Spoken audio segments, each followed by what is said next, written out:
Hi, this is Kerby Anderson. Each day we take on the tough issues and provide a biblical perspective to them. The topics we cover are wide-ranging. Apologetics, theology, prophecy, creation and evolution, intelligent design, marriage, family, child-rearing, the millennial generation, trends in society, politics, economics, business, religious liberty, the Constitution, public policy, foreign policy, military policy, tensions in the Middle East, abortion, homosexuality, pornography, sexual ethics, media, technology, history, and America's godly heritage. We talk about anything that affects your faith, your family, or your freedom. So don't go anywhere, because Point of View starts right now.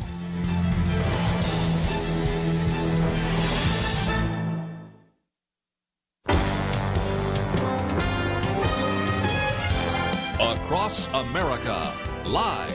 This is Point of View.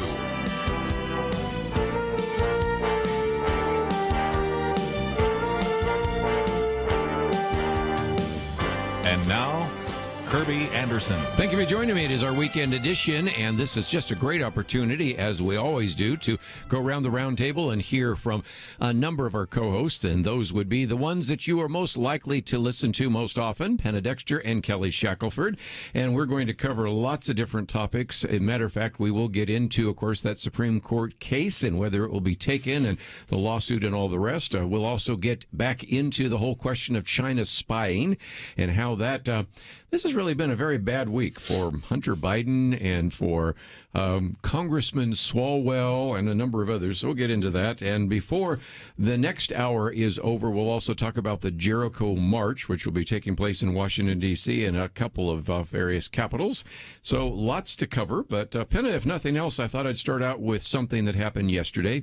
No big surprise, but it turns out that the FDA advisory panel, composed of all sorts of scientific experts, infectious disease doctors, and statisticians, voted to actually give a green light to the Pfizer vaccine. Now, in just a minute, I'll give you the 4 phases of rollout, but we are now in a situation where this vaccine has been already used in England. Matter of fact, one of the first people to get that vaccine in England is a man by the name of William Shakespeare, which is kind of fun. But it is quite likely by next week, some of the people on the front lines, some of those individuals who are doctors, EMTs, and others might actually be getting the vaccine. Yesterday, I talked to an oral surgeon, and we were just talking about the vaccine. And, he asked me, well, would you get it as soon as you could? And I asked him. And, I always have a little skepticism about vaccines anyway. And I don't usually get a flu shot. I don't know about this yet. My jury's out, but I'm not going to be offered it early anyway. But this man would. And he said, because of the contact with patients and my ability to do my job, which he's continued to do throughout COVID, but he would just feel a lot more secure and safe. So he would do it. It's funny to think about last Christmas, last December. Yes. Would we have ever known where we'd be right now in the midst of a pandemic, having now a vaccine already rolled out? We didn't even know there was a pandemic a year ago. Not knowing the outcome of the presidential election 1 month and 1 week after the elections. So many unknowns. And so, when I think about that, I think how amazing it is that this has actually happened, that we are ready now to begin, maybe solving this problem to some degree by vaccinating millions of people. I've said before that if it's successful, it'll be called the Biden vaccine, and if it's unsuccessful, it'll call it the Trump vaccine. But we know who actually made this possible. And so today, 6.4 million doses are leaving the White House, the warehouses, I should say. And some of those will be sent across the country. Other half will be saved. But we're moving down the road to actually providing a vaccine for the people that want to take it. Yeah, it's, we're going to see what happens and how quickly this, the stop occurs. I just saw some testimony that says that there's certain drugs you can take that are over the counter that can assure you don't get it also. So, we're learning things. In addition to the vaccine, we're learning things. And a lot of the doctors are learning things. The sad thing about that testimony is it's like, the pharmaceutical groups, want something new, and some of these doctors are finding things that are already out there. They're repurposing existing drugs, and those things are like almost being pushed aside That's just really, I don't know. It's hard to think of a word appropriate enough for that for anybody who says, no, we don't want people to use what they can afford and what's out there because we want to make money and we want to let people die in the process. I mean, it's hard for a word for that. But the point is, if we really let people and the economy work and doctors work, and we come up with a lot of solutions. So there's more solutions than just the vaccine. There's also ways to treat things, ways to stop things. I mean, we're advancing in a lot of different ways. Let me again just mention that when they have actually used the vaccine in the UK, there were 2 people that had kind of an allergic reaction. So that's understandable. Remember, so many times when you go to a doctor, they ask if you're allergic to food or drugs or those kinds of things. So that's kind of one of the concerns. But just real quickly, I just thought I'd mention before I get into some other of the issues that first line would be to doctors, nurses, EMTs, and people who regularly come in contact with COVID patients. And then number 2, phase 2, is for teachers, essential workers, the entire elderly population, they're estimating now. Wow. And then phase 3 would be young adults, children, Where workers. does the elderly draw the line? Yeah. It's, what age? Well, and again, some of they are sort of making it up as they go along because some of these don't have numbers to them. But nevertheless, it's the NASEM putting together this pecking order. And then finally, phase 4. So I guess some of us around here could take it. The question that you asked, Penna, is a good one because the other day we had kind of a back and forth. Fortunately, Dr. Merrill Matthews is with us, and we pointed out, and I've tried to point out, and I'll try not to geek out too much by getting into the deep weeds here, but these particular ones, whether it's Pfizer or Moderna, are what are called mRNA vaccines. And that's very different. The typical vaccine you get is where we take the actual virus and then we, in one way or another, begin to disable it. It's called an attenuated virus. But there is always the possibility that because it's a live virus, you have some dangers. And so this is different because the mRNA that's in your body stimulates, it feels like your body thinks it's like it has the COVID-19 virus, but it does not. So it stimulates the antibodies without actually putting the virus in your body. And that is one of the reasons why when Pfizer and Moderna have looked at all of this, they've said there just have been very few complications. And the only pro-life question we talked about earlier is, of course, AstraZeneca, which used a particular time in which they used former aborted fetuses that provided a line for the production of that one. So the one in the UK raises some pro-life questions. Catholics and even our friends at various pro-life groups have said that these Pfizer and Moderna ones do not raise questions. So, yeah, the way that these vaccines have been made that you just described, Kerby, I mean, I think it does make people feel better about it because they're not getting the live virus. So there's 2 ways that you can react. You can have an allergic reaction, as you mentioned, or you can just have a side effect of the shot. And so I think that's what's going to happen now is people are going to have side effects. And we're going to see that and chronicle that. And then other people haven't gotten it yet, will decide whether they're willing. Right. Are those side effects the price I'm going to pay? I'll be fine just dealing with those and getting it. Or, is that too bad for me? Does that make me nervous? And do I not want to get it because of that? So people are going to be, just as we have with everything with regard to COVID, people are going to have to make their own calculations about this. There has been talk of some sort of a vaccine passport where you can't do a lot of things unless you've had the vaccine. Oh. That's pretty top down, and I hope that does not happen. Yeah, and I've heard the polling, I think, just yesterday was that 50% of the population was ready to take the vaccine. The other 50% was not necessarily willing to take the vaccine. So this will be interesting on a lot of levels. Number one is, do you have states that try to force it? Now you've got religious freedom issues and other type of issues of the government forcing you to put things into your body. So more ahead on this. More ahead. Let's take a break. We have a lot more to cover on that, and then we'll move on to some other stories right after this.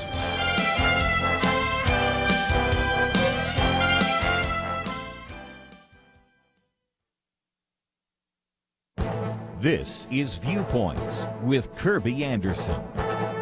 Earlier Earlier this week, I talked about a study by Dr. Robert Epstein who documented that Google bias may have shifted at least 6 million votes to Joe Biden. It turns out that this is not the first instance in which technology was used to rig an election. This happened in the 1876 election of Rutherford B. Hayes. Back then, we didn't have the internet, but we did have the telegraph, and Western Union had a monopoly on communications in America. Just before the election, the company manipulated information so that only positive news stories about Hayes appeared in the newspapers nationwide. Also, Western Union shared all of the telegrams sent by Samuel Tilden's campaign staff with the campaign staff of Rutherford Hayes. A recent article in the Washington Post recorded that voter intimidation was rampant in some of the southern states like Louisiana and Florida. Voter fraud was widespread in both parties. Southern Democrats used repeaters, which were people who voted repeatedly. They also printed fraudulent ballots to trick illiterate black voters into voting for Democrats. Voter turnout was the highest ever for a presidential election.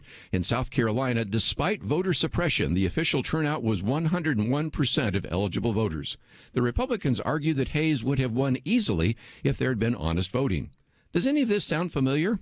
An electoral commission was formed and eventually awarded the needed electoral votes to Hayes, who won 185 to 184.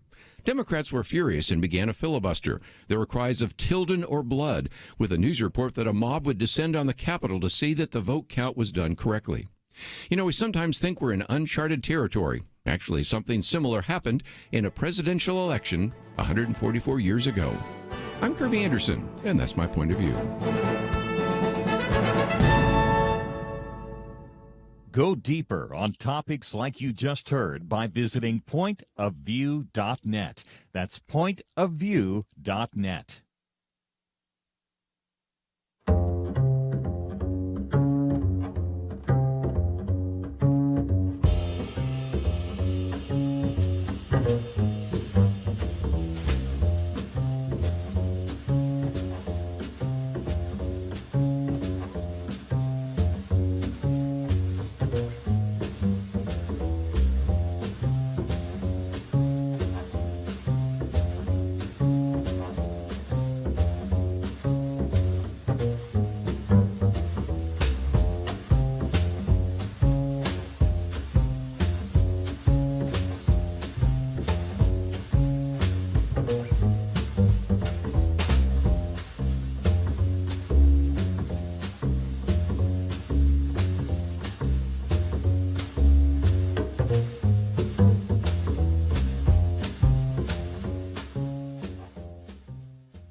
You're listening to Point of View, your listener-supported source for truth. Back once again, of course, one of the big questions about the vaccine is how many people will take it.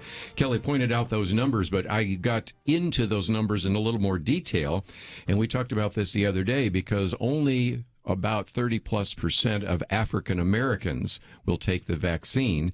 And so I did talk about the head of the American Nurses Association, who's African American, who's been encouraging some to actually, especially in some of the black churches, to talk about that. But here's the range. 72% of Asian Americans say they will take the vaccine. These are the ones that are always wearing the mask and everything. Mm-hmm. So it is true that it's about 50-50, but it varies from about 33% to 72%, depending on which demographic you look at. So that's going to be part of the question that we have. I think it's partly demographic. It's partly your persuasion. Mm-hmm. Conservative Republicans don't wear masks near as much as liberal Democrats. I totally stand by that. Oh, there's no doubt about it, right? I mean, and you have the polling that that asks, "Are you scared?" I think, "Are you afraid that you will get COVID?" And it was like 75% of Democrats, and it was like 26% of Republicans. So there was just a huge difference in how those who are conservative and those who are liberal, look at it. And I've never heard a full explanation. I mean, there should be some psychologist. There's got to be somebody write some treatise about this. Yes, because it's clearly different. And as a result, they both look at each other with suspicion. Mm-hmm. Yeah. In other words, my wife and I were at an event recently, and she put it on her Facebook. And it was us and like four couples at a table outside And somebody was like, "Oh, I can see nobody's wearing masks."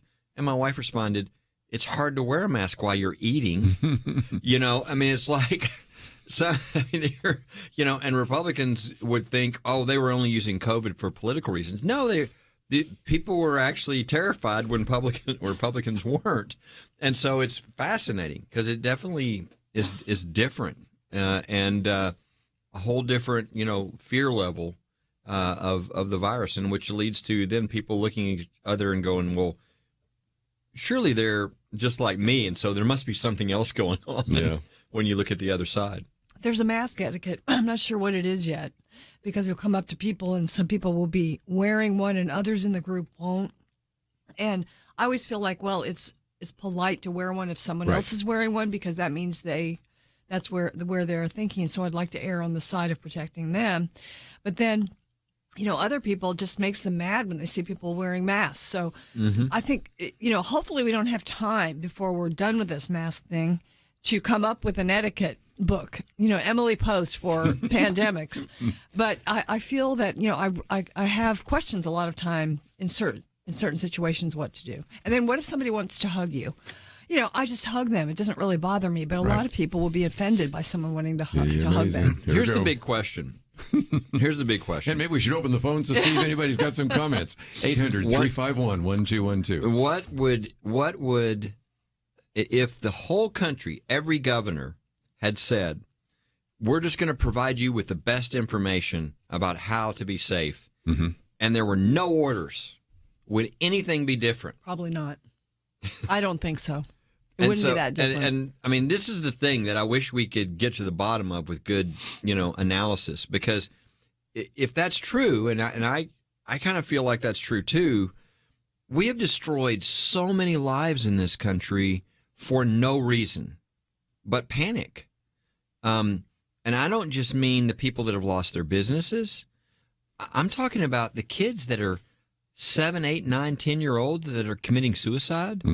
I mean, if you just think about, the number of lives that have been either lost or impacted by this, and if it has and again, when you look at states, we have an expert on our First Liberty Live.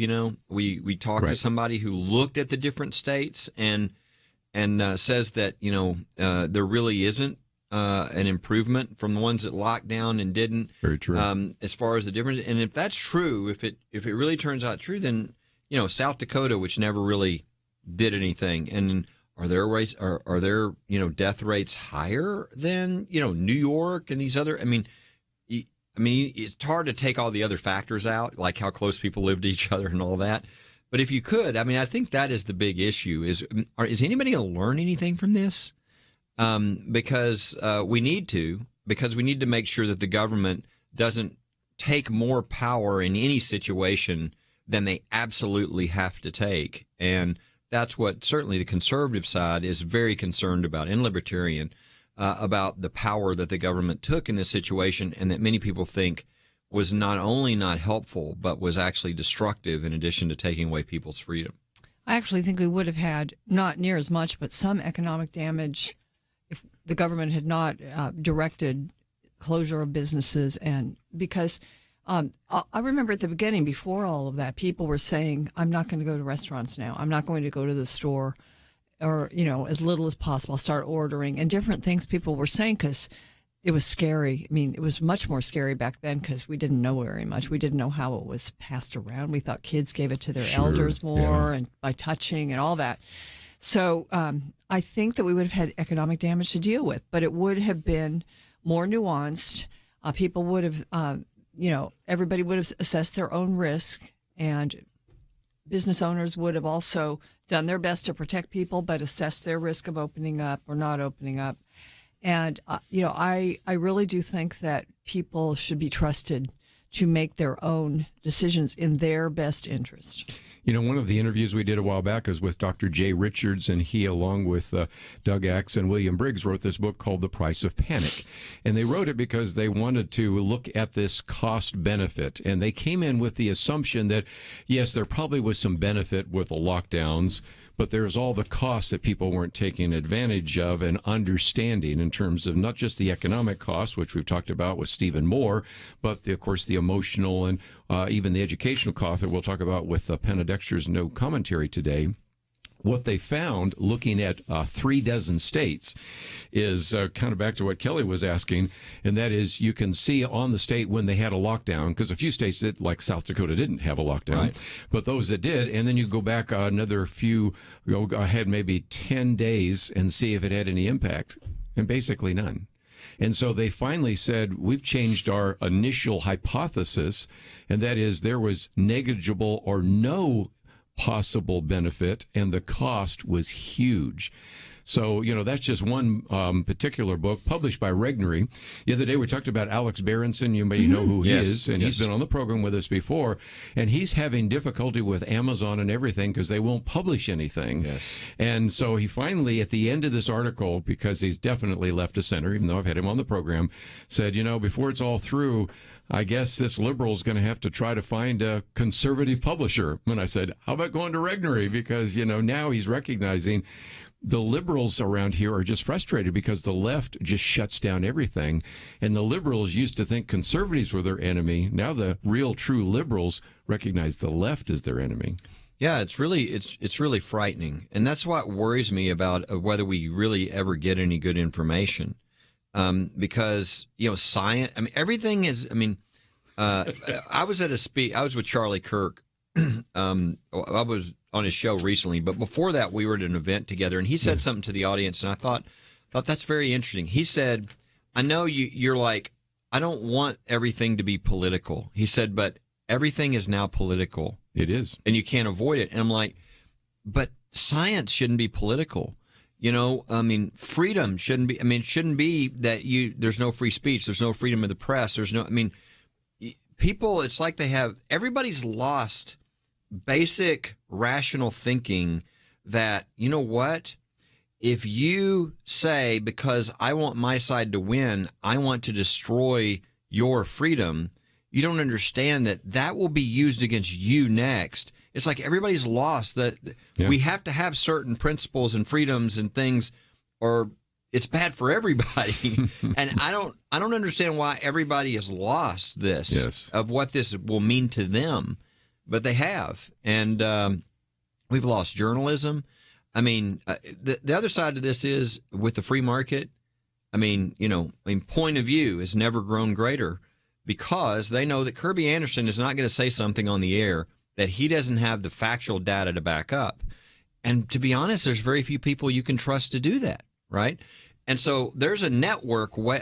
Somebody is going to come through with a news organization that is going to be an actual, what we used to consider just a basic news organization, and they are going to rake in the money, and they're going to, because that's what everyone really wants, right and left. Yeah, and you're seeing some of this with the Epic Times and others that are rising up, but there's an opportunity in the market. Not many, yes. Well, we need to take a break. We have a lot more to cover, and we will do so right after this.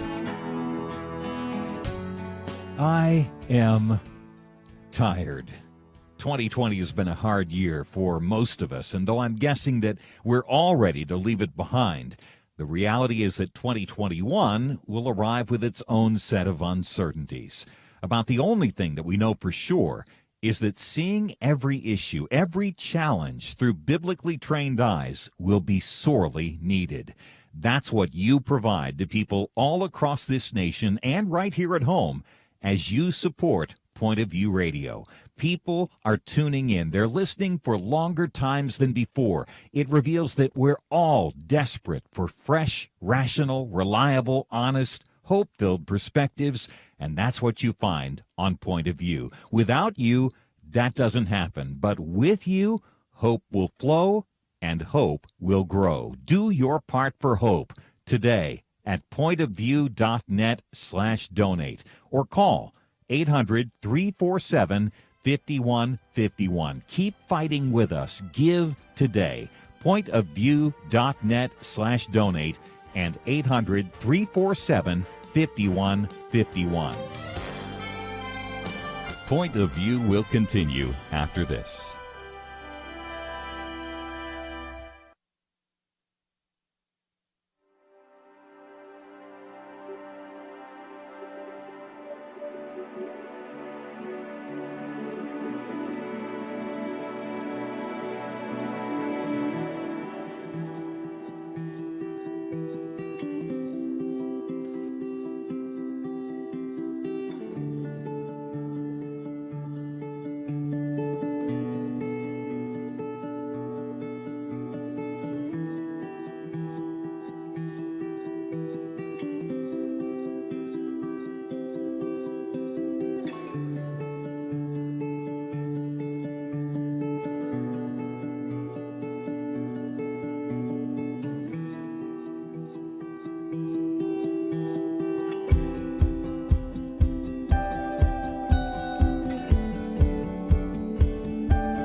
listening to Point of View. The opinions expressed on Point of View do not necessarily reflect the views of the management or staff of this station. And now, here again is Kerby Anderson. Back once again, Penna Dexter, Kelly Shackelford in studio, and we certainly have a lot to talk about, and really kind of wait until the next hour to get into the Supreme Court election lawsuit, because that's certainly significant. But since we were talking about the vaccine and the pandemic, this kind of gets back to Kelly's point. Who do I believe? Because the other day I gave you some information from an individual who was one of the principals in the Operation Warp Speed. So it's an individual that probably knows a little bit about epidemiology and was one of those individuals that pushed it forward and said because of this vaccine and because of some of the therapeutics, as Kelly was talking about, to fight this, he thought we could necessarily get closer to something that looks like normal. I don't know what normal looks like anymore in 2020 or 2021, but he was thinking that certainly for people that are at a risk, maybe if they get the vaccine early, January, February, but for the general population, maybe March, April, May, something like that. That's a particular view. Bill Gates has a view. I thought I would mention that as well. Now, again, recognize Bill Gates doesn't have degrees in epidemiology and a number of other things, but nevertheless, a lot of people like to hear from him. But he's provided a lot of vaccinations around the world. So he makes him an expert, he right? doesn't think things will be back to normal till halfway through 2022. I hope not. So again, it's just after a while, you just like, who do I believe? A person that has a degree in epidemiology and is working Operation Warp Speed, or a person that didn't finish college and has run a software company? But you get this wide variation. And as we get into the whole issue of this election lawsuit, boy, you've heard a lot of different views on that too, haven't you? I think it on the vaccine and the pandemic, I think it partly depends on going back to normal. What your version of normal is. That's a good point. Is your version of normal going out and taking some risk? Or is your version of normal staying, quote unquote, safe? I heard a speaker yesterday, it was Everett Piper, who wrote Not a Daycare. Well, he was talking about safety versus freedom. And really, you give up, if safety is your primary goal, and really, I mean, when you think about the history of our country, our founders, the wars we fought, safety has not been the primary goal that has gotten us to be the free country that we are. But when it becomes primary, you make people subservient. And, he said a lot more. It was just fascinating to hear some of him going back to quote various leaders, Ronald Reagan, Alexander Hamilton, about this issue. So I think that whether or not we get back to normal is going to depend more on, not on the efficacy of the vaccine. It will depend partially on that, more on people's reaction. Are people going to take from that vaccine some courage to get out and start living their lives normally? Are government leaders going to start allowing our economy to operate in a free manner, as we have in some states already? Or are they going to just remain afraid of, because there's still deaths, because there's still hospitalizations?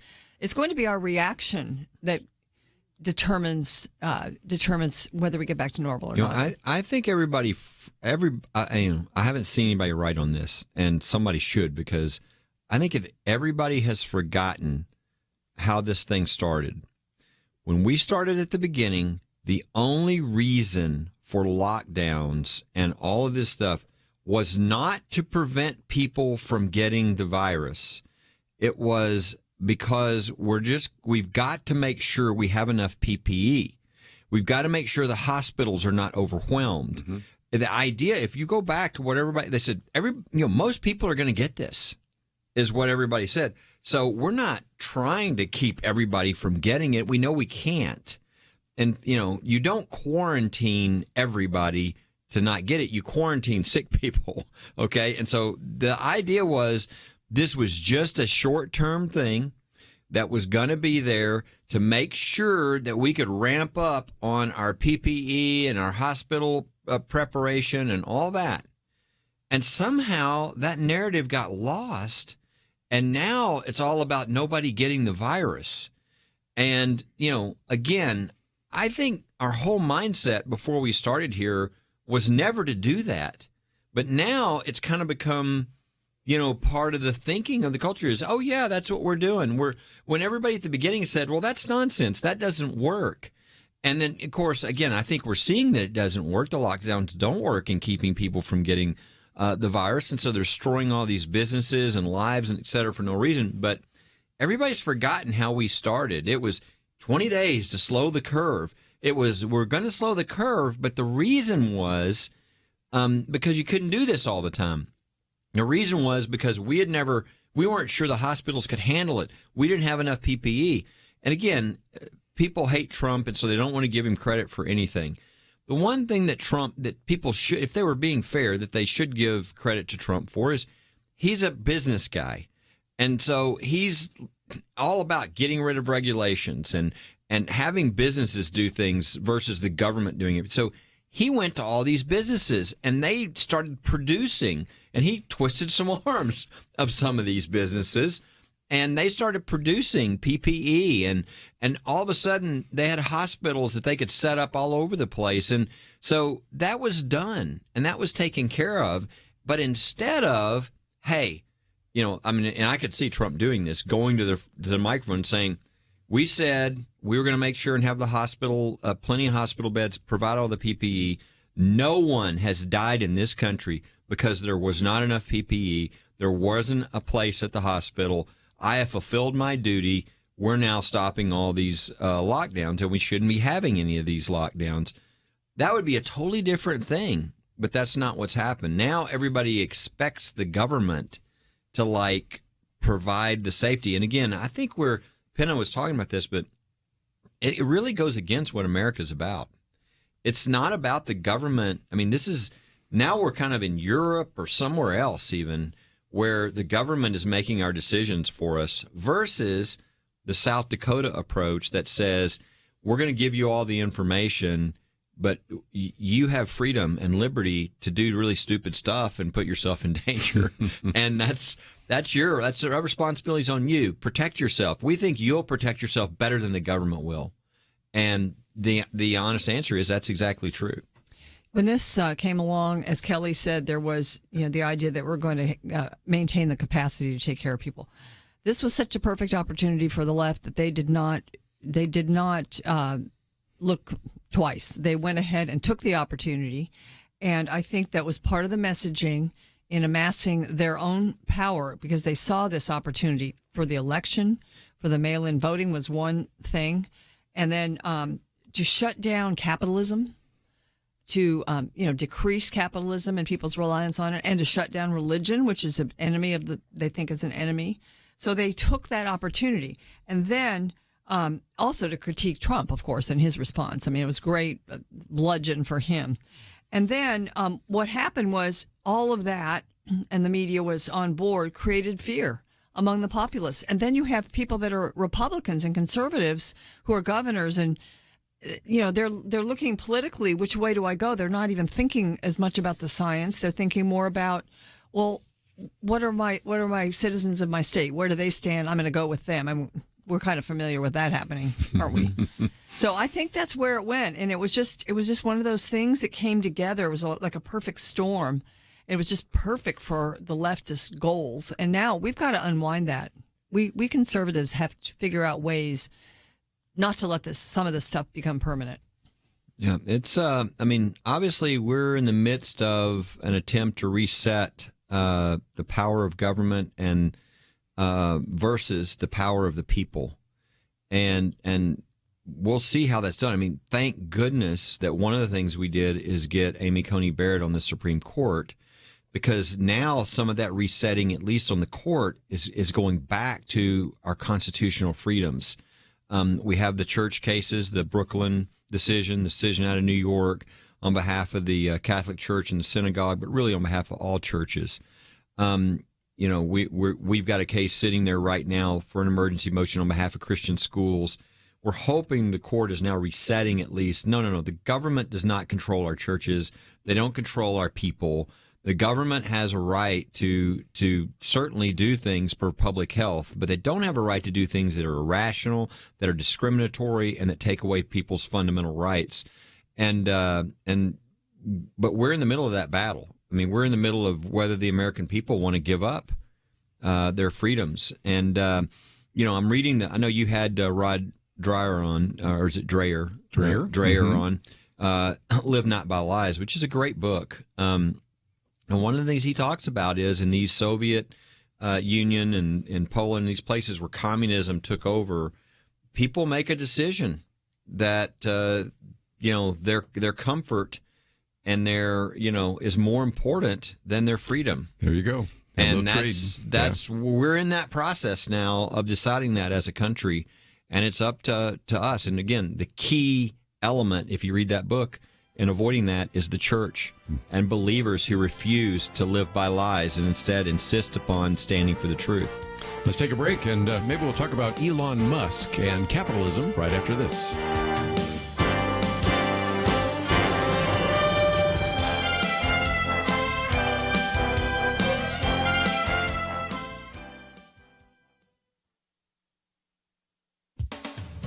Millions of America's students may have fallen behind during months of remote schooling, but parents have learned a lot. Some have discovered the benefits of homeschooling. Others found out how hard it can be and are jubilant when their schools reopen. The Wall Street Journal recently reported on the findings of a nonprofit organization called Northwest Evaluation Association. NWEA looked at online test results for 4.4 million public school children in 3rd through 8th grades, and found that students did nearly as well in reading this fall as they did last fall. But in math, students' progress was slower. Another group, Renaissance Learning, Inc., found that students started school this fall significantly behind expectations in math and modestly behind in some grades in reading. A California education blogger, Joanne Jacobs, wasn't surprised by these results. Students may be reading at home, she writes, but kids pretty much learn math at school or don't learn it. Math skills build upon each other. So a lesson missed or not mastered last spring makes it harder for students to advance. It's no wonder New York City parents pushed back hard when their schools closed a couple of weeks ago and sent students back home for remote learning. Their pressure overcame the powerful teachers union and resulted in schools reopening this week for a large share of elementary school students. Teachers unions often decry the learning gap between students living in more and less prosperous neighborhoods. Remote learning has exacerbated that gap. Children with behavioral, emotional, and physical challenges have missed out on services they normally get through school. Some are falling behind, while parents have been on their own to seek out services such as speech therapy. There's no substitute for in-person learning, but this period of remote learning has taught some parents they no longer trust the public schools to provide their children with a good education. This pandemic presents the perfect opportunity to get serious about school choice. For Point of View, I'm Penna Dexter.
Now, back to Point of View, your listener-supported source for truth. Back once again, and I thought for just a few minutes we'd talk about the decision of Tesla's Elon Musk and also, of course, SpaceX Elon Musk to move from California to Texas. And I thought as a setup, I've got a commentary coming out next week in which I'll remind us that the finance minister for Louis XIV said that the art of taxation consists in so plucking the goose as to obtain the largest amount of feathers and the smallest possible amount of hissing. And my argument is that some people, especially in places like Seattle and San Francisco, actually aren't just plucking the golden goose, they're killing the golden goose. And if you haven't seen, of course, Seattle a couple of years ago had this head tax on any company that made over $20 million. And guess what Amazon and Boeing did? Well, we'll keep our headquarters here, but we're building outside of the state. They're not building anything in the state of Washington. Well, the other day, San Francisco passed a wealth tax. It's actually called the overpaid executive tax. Oh, my gosh. And these CEOs that get paid a little too much. And it's real obvious that if you want to make a moral statement, maybe that's succeeded. But if you want to drive companies out of San Francisco, and more broadly, if you wanted to drive companies out of California, you're getting pretty good at it because, Penna, we've been looking at this article, and there's a picture of Governor Greg Abbott and Elon Musk giving the hook 'em sign, and he's going to save, I think it's billions of dollars by moving from California to Texas. Yes, I have a press release from Ted Cruz, too, welcoming Elon Musk to Texas. If he sold his Tesla shares as a California resident, he would be subject to their capital gains tax of 13.3% on top of the federal capital gains tax of 20%. So and he's got $18 billion of stock options. That was his agreement. That would amount to a charge of nearly $2.4 billion. Texas doesn't have a capital gains tax. So he would that whole state portion of it, he will not have to pay. Now, California is famously going after people that move away and trying to penalize them. So we have to see what happens there. But he's got a lot of ability to fight that too. It is, and he's one of the richest guys in the world, and this is a great example for us to look at. But the numbers are unbelievable in the people, the businesses that have left California and moved other places, and Texas has been one of the biggest recipients of all of that. And, there's dangers there. We've got to watch out and make sure that the California values don't come to Texas. Some people argue that, well, these people are coming because of our climate, so they're not going to come and ruin it. But I'm not sure I agree with, I don't trust that totally. Kelly, you were the one that suggested this, and I think it's a good illustration of how much more business-friendly Texas is than California. I did a commentary years ago on how long it takes to get a fast food restaurant built in California, which sometimes can be years, and what it can happen in less than a month sometimes in the state of Texas. Yeah. So it shows you the impact, as you talked about, of regulations. It does. I mean, and this is probably the biggest thing that President Trump did is removing just what I think it was 20 for every new regulation. 22 were removed. That is why we saw the booming economy. I mean, more than the tax cuts. More than anything, it was the taking these burdens off of especially small businesses to let them go and let them do what they can do.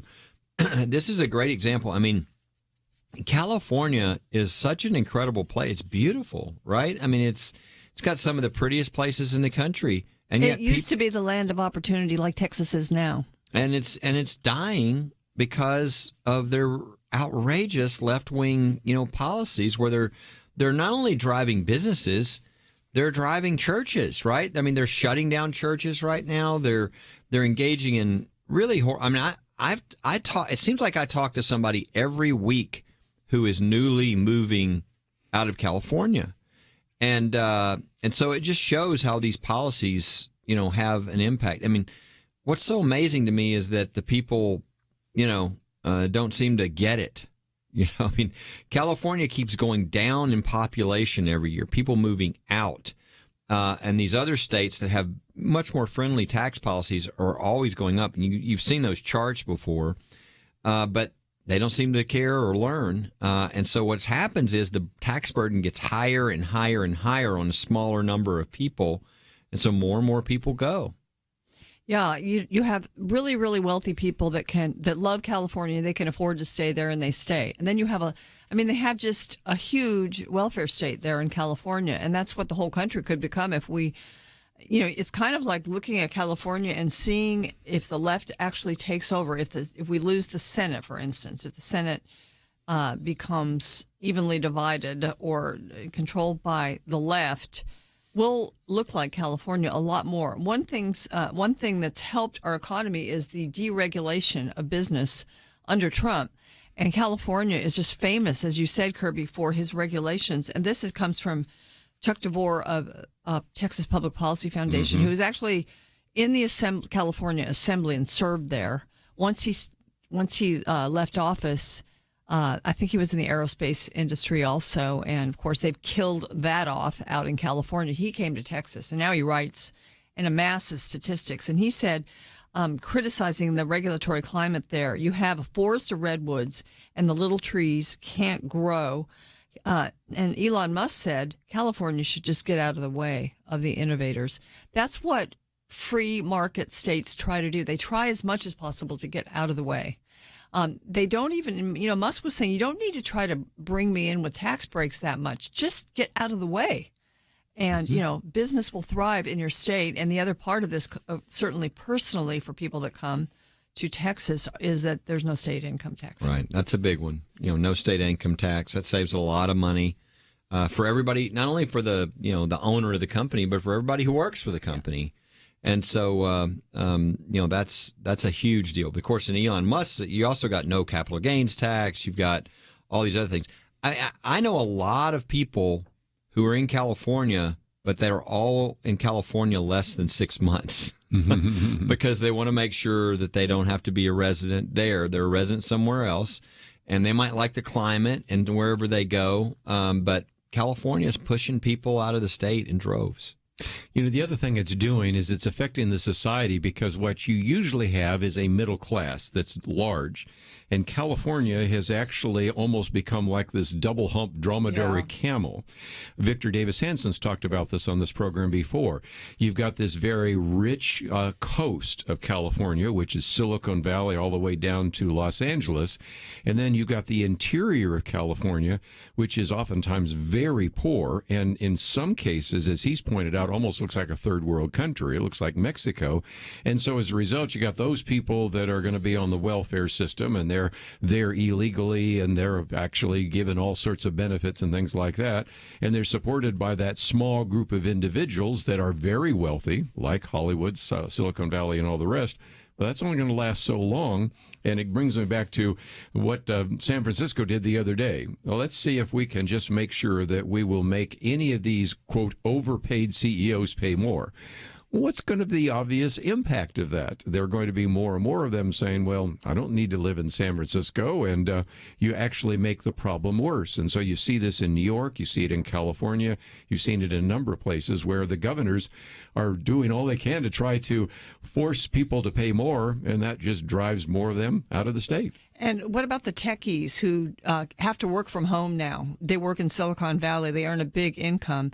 Now they get to live anywhere they want. A lot of these young people are moving to other states where they can have a lower cost of living, still make that big salary, and do a lot better. Yeah, I have a niece and her husband, and they both work from home in the Silicon Valley type ministry in Minneapolis area, actually outside of Minneapolis, but Minnesota. Man, that's the trend that's going to happen in the future. Well, let's take a break. We have a lot to really cover, and we will do that right after these coming messages.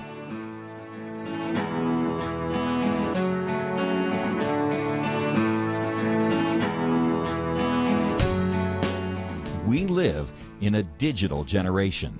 Point of View is reaching this often overly plugged-in generation with truth.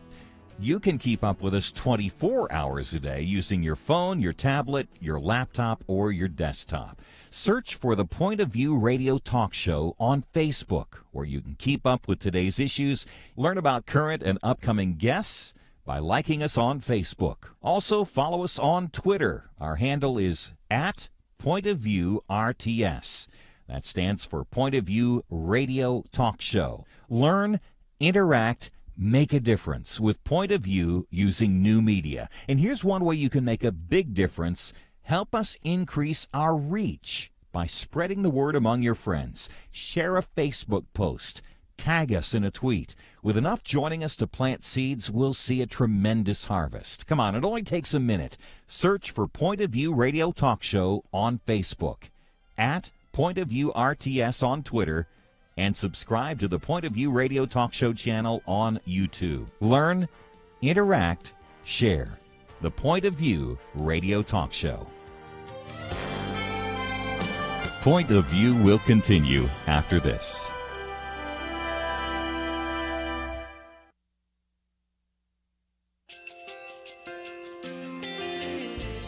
I just want to thank you so much for all the wonderful programming you have.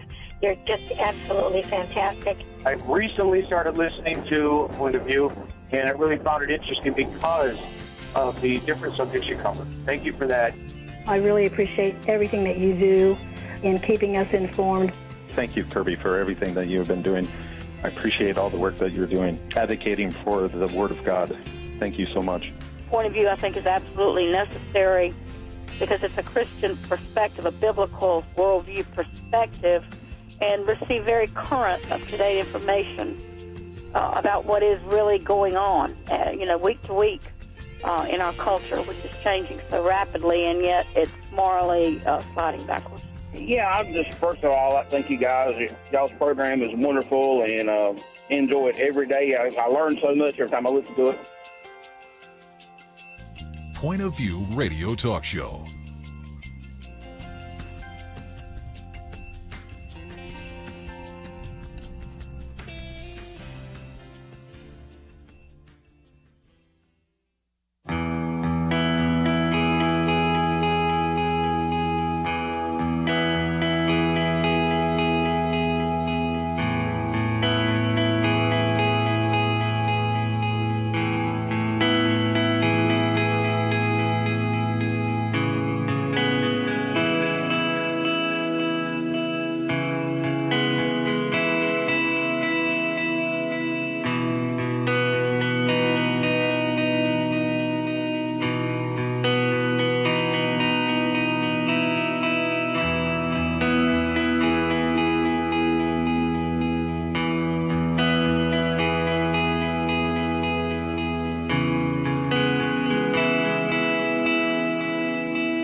Hi, this is Kerby Anderson. You know, each day we take on the tough issues and provide a biblical perspective to them. The topics we cover are wide-ranging: apologetics, theology, prophecy, creation and evolution, intelligent design, marriage, family, child-rearing, the millennial generation, trends in society, politics, economics, business, religious liberty, the Constitution, public policy, foreign policy, military policy, tensions in the Middle East, abortion, homosexuality, pornography, sexual ethics, media, technology, history, and America's godly heritage.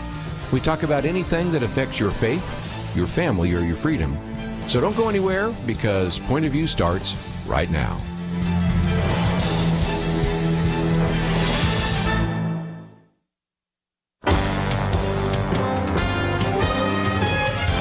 Across America, live. This is Point of View.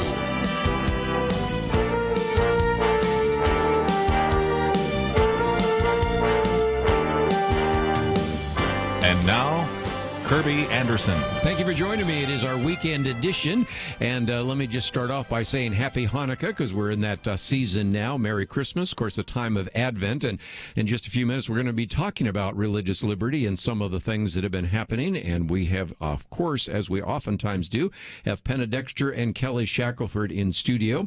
Let me also say that after we talk about some of these religious liberty cases, which are so important to you, including a petition to the U.S. Supreme Court, then we will get to this U.S. Supreme Court election lawsuit. What about it? Where did it come from? What are our chances? And those kinds of things.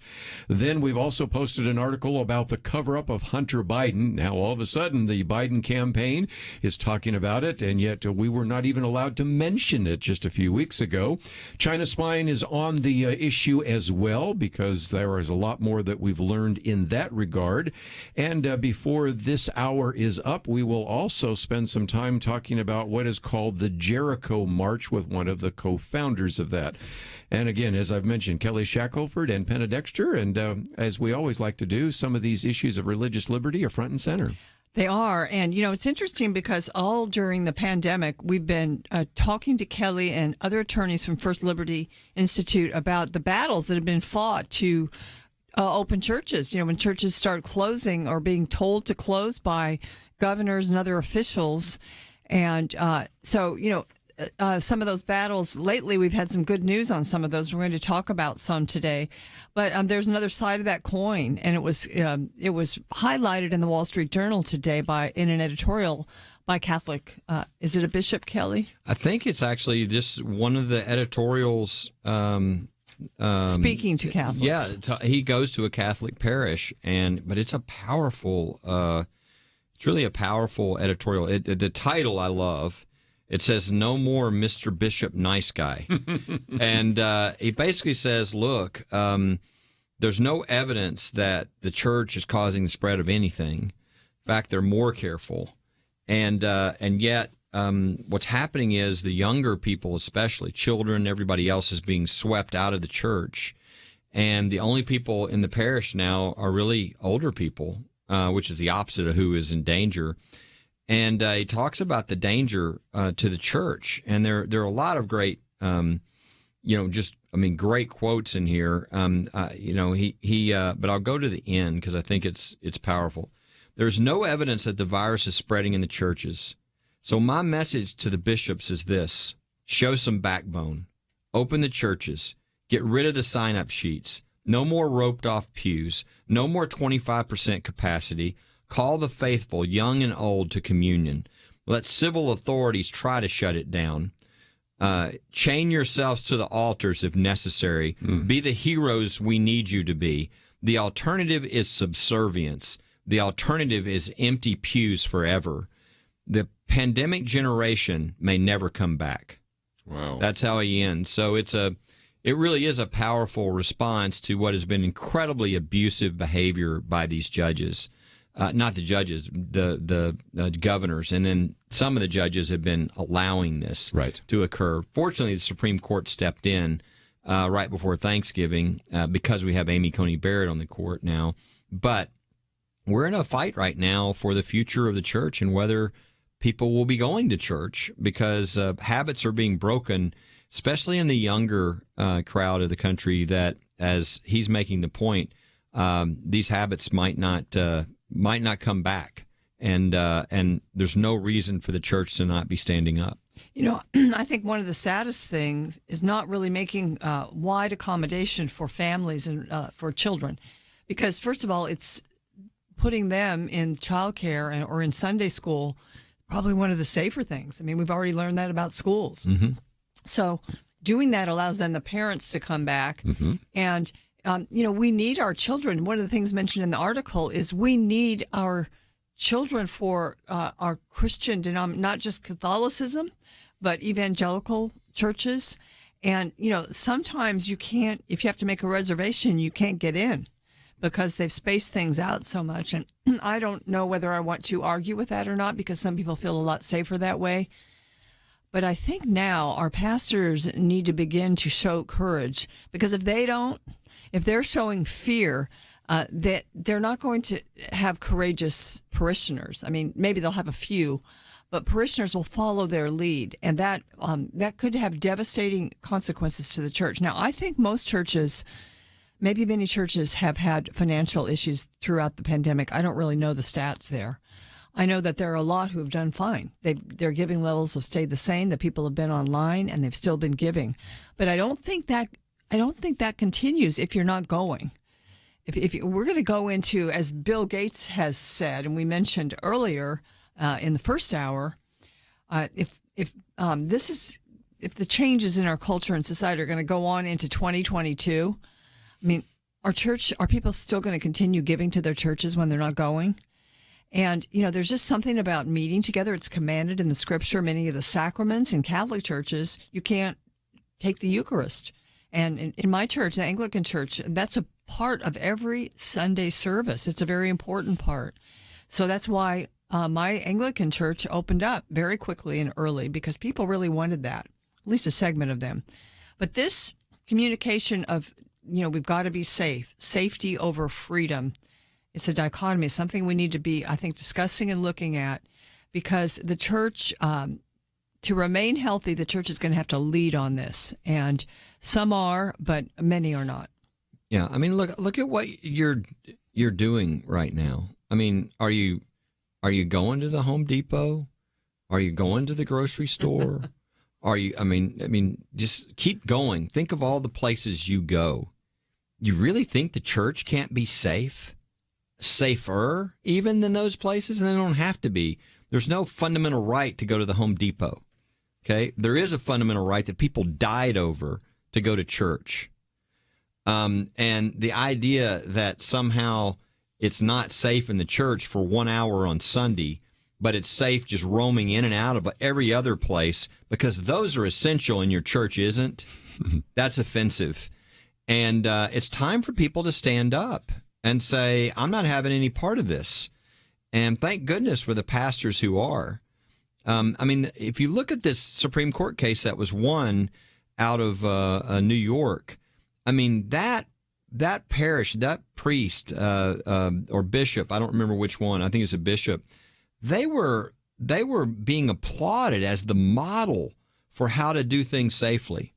And yet they still tried to tell them they could only have 10 people in their parish. Meanwhile, everything else, thousands of secular stores are open. That was fine. You've got to stand against that. That's, this is the government taking control of the church. And so thank goodness for this editorial. And more pastors need to stand up. I mean, I mentioned earlier, you had on Rod Dreher and that the book, Live Not by Lies. And one of the things the book talks about is what happens in these countries where they shut down the churches. Mm-hmm. And only the compliant churches are the ones who, they don't make any problems for the government by speaking about truth that causes them discomfort. And pastors need to be wary that whether they know it or not, they're becoming a very part of that same thing. We'll take a break and continue our conversation right after this.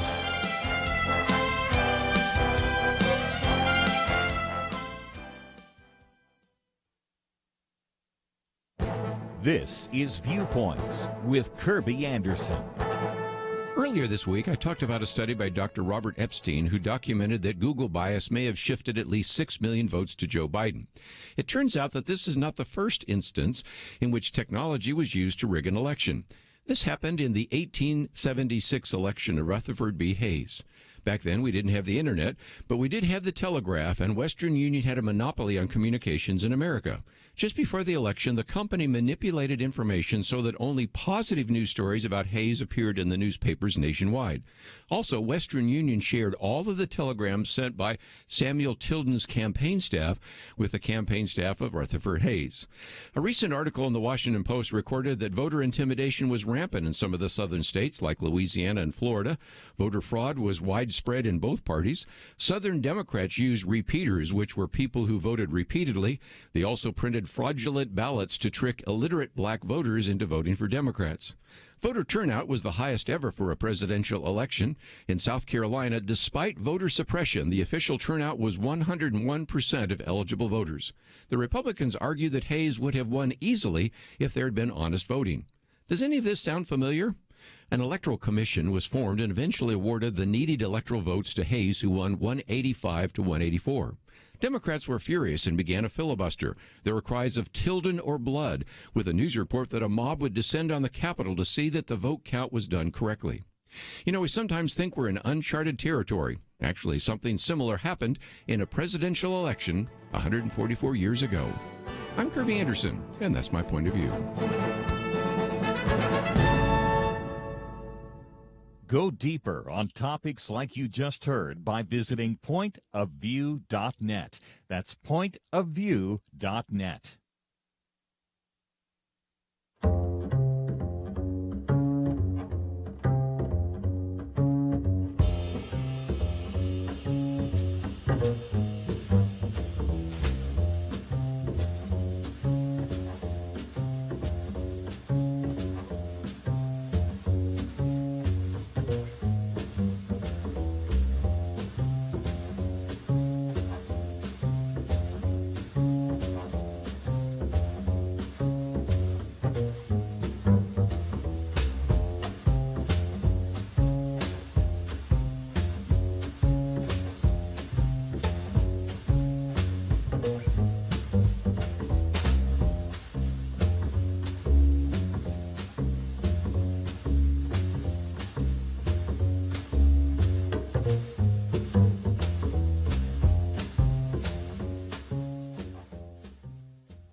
You're listening to Point of View, your listener-supported source for truth. Back once again, as weekend edition. If you'd like to join the conversation, 1-800-351-1212.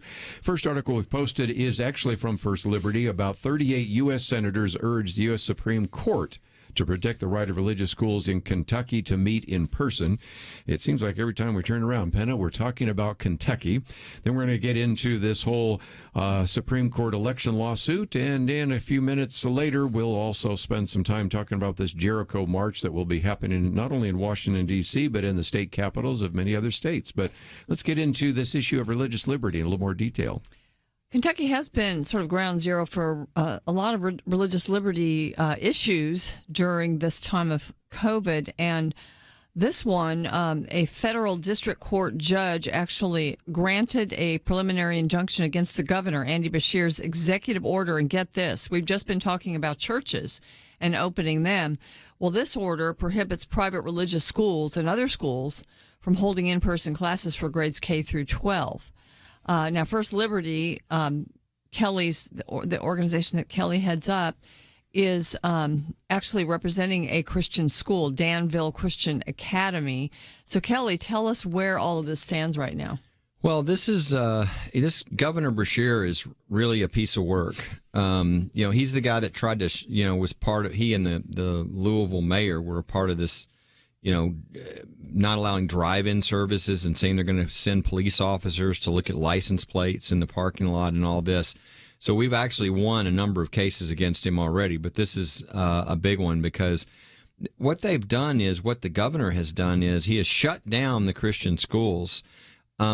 Meanwhile, strip clubs are open, gambling parlors are open, you can go to the racetracks. Kentucky just had a basketball game, had 3,000 people there.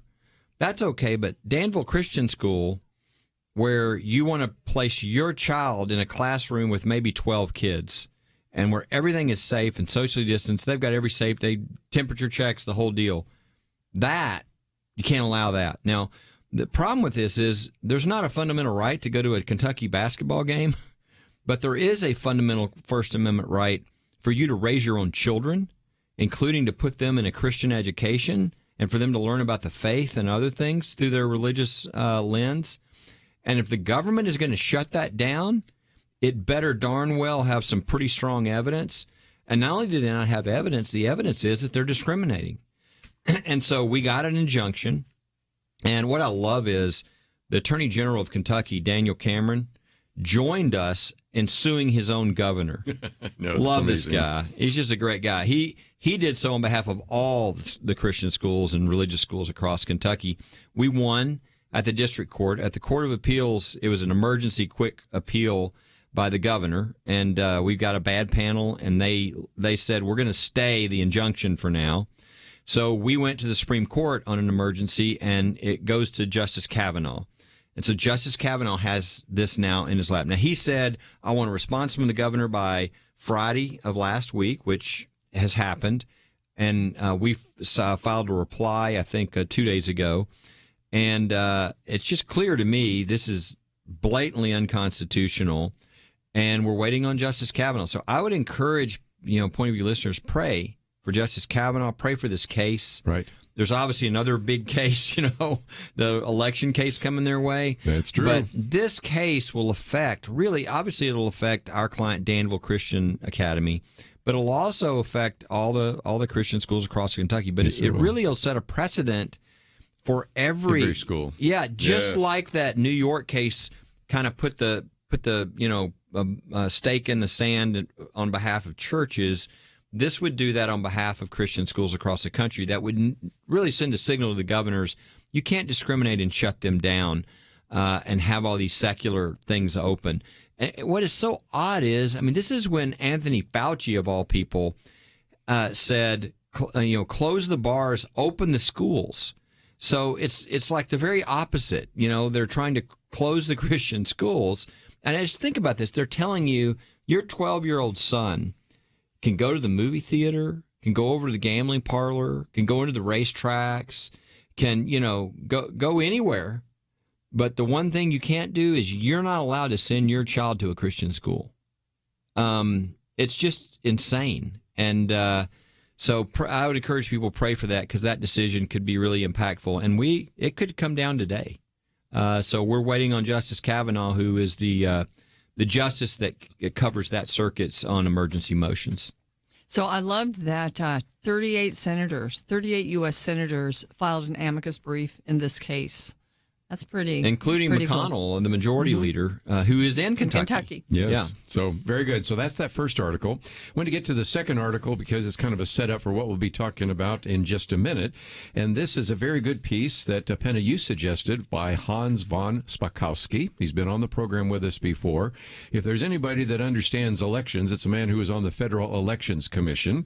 Also an individual that has put together this database of all sorts of voting fraud through many years and many different states. And so, if nothing else, this is kind of a good summary by him from Daily Signal about what this particular so-called election redo, or we might call it the election lawsuit that was brought forward by the Attorney General of the state of Texas, Ken Paxton, now has been joined by 17 or 18 other attorneys general. But Penna, this is just a good summary of kind of what might go again before the Supreme Court in the next couple of days. Yes, because it summarizes the complaints and the details of those complaints for each of the 4 states. And just for an example, in Pennsylvania, this complaint accuses the Secretary of State there of, quote unquote, without legislative approval, unilaterally abrogating Pennsylvania statutes that require signature verification for absentee or mail-in ballots. These changes were not ratified by the Pennsylvania legislature. And this is what we've been hearing when we hear news about these battles. And they've been pulled together in this suit because the legislatures of the states are supposed to choose the electors, to decide on who the electors are. So when people are voting, they're voting for that choice of who the electors are. But when they come in, because of mail-in balloting and COVID and all that, election officials came in with ideas to deal with the mail-in ballots. And these ideas, some of which were implemented, they go beyond what the statute says, what the legislature has passed. And there were court challenges to them, but most of them were beaten back. Famously, one in Pennsylvania about extending the number of days that the mail-in ballots could come in and be counted. So other states who then perhaps their state went, for Republicans, for Trump, these states were penalized by those 4 swing states not following the law.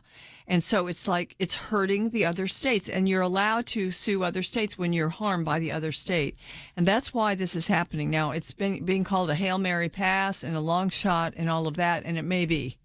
But it's still, I'm not a lawyer, but in my opinion, to clean up our system, it's necessary to highlight the wrongs that are there. And this certainly does that. Yeah, there's a lot of, this is not about voter fraud. This one isn't. This is about voter irregularities, that they didn't follow the law. Essentially, the argument in this lawsuit is that if you look in the Constitution, it makes very clear that the state legislature, not the state legislature controls the elections that determine where their electors go. And in all of these states, you had things happen that were not where they're changing the laws on voting, but they're not doing so through the state legislature, and therefore anything that goes beyond what the state legislature said are invalid. And that's the argument being made. And they're asking that this be thrown back to the legislature. In other words, they're not asking the Supreme Court to rule and make, Trump president. They're saying, the law was violated. This is controlled by the state legislature. You need to send this back to the state legislators. The other thing that's a little unusual about this is, again, normally you file a lawsuit, you have your trial, you appeal, you go to the Court of Appeals, then maybe you go, if you're in state system, you go to the Supreme Court. If you're federal, you just go to Federal Court of Appeals. And then from there, you appeal to the Supreme Court and you ask if they'll take your case, and they have total discretion as to whether to take your case. That's not what happened here. What happened here is the one thing that's in the Constitution that says it's direct jurisdiction of the Supreme Court. Original jurisdiction. Is when one state sues another state. Now, that means it should go directly in the Supreme Court. Unfortunately, the Supreme Court has decided, I think unconstitutionally, because they don't like taking things originally, that they get to decide whether to accept them or not. So that's what we're waiting for here is, are they going to accept the case? Very good. We come back, we're going to talk about some of the actions that will be taking place tomorrow, and we'll get into that right after this. I am tired. 2020 has been a hard year for most of us, and though I'm guessing that we're all ready to leave it behind, the reality is that 2021 will arrive with its own set of uncertainties. About the only thing that we know for sure is that seeing every issue, every challenge through biblically trained eyes will be sorely needed.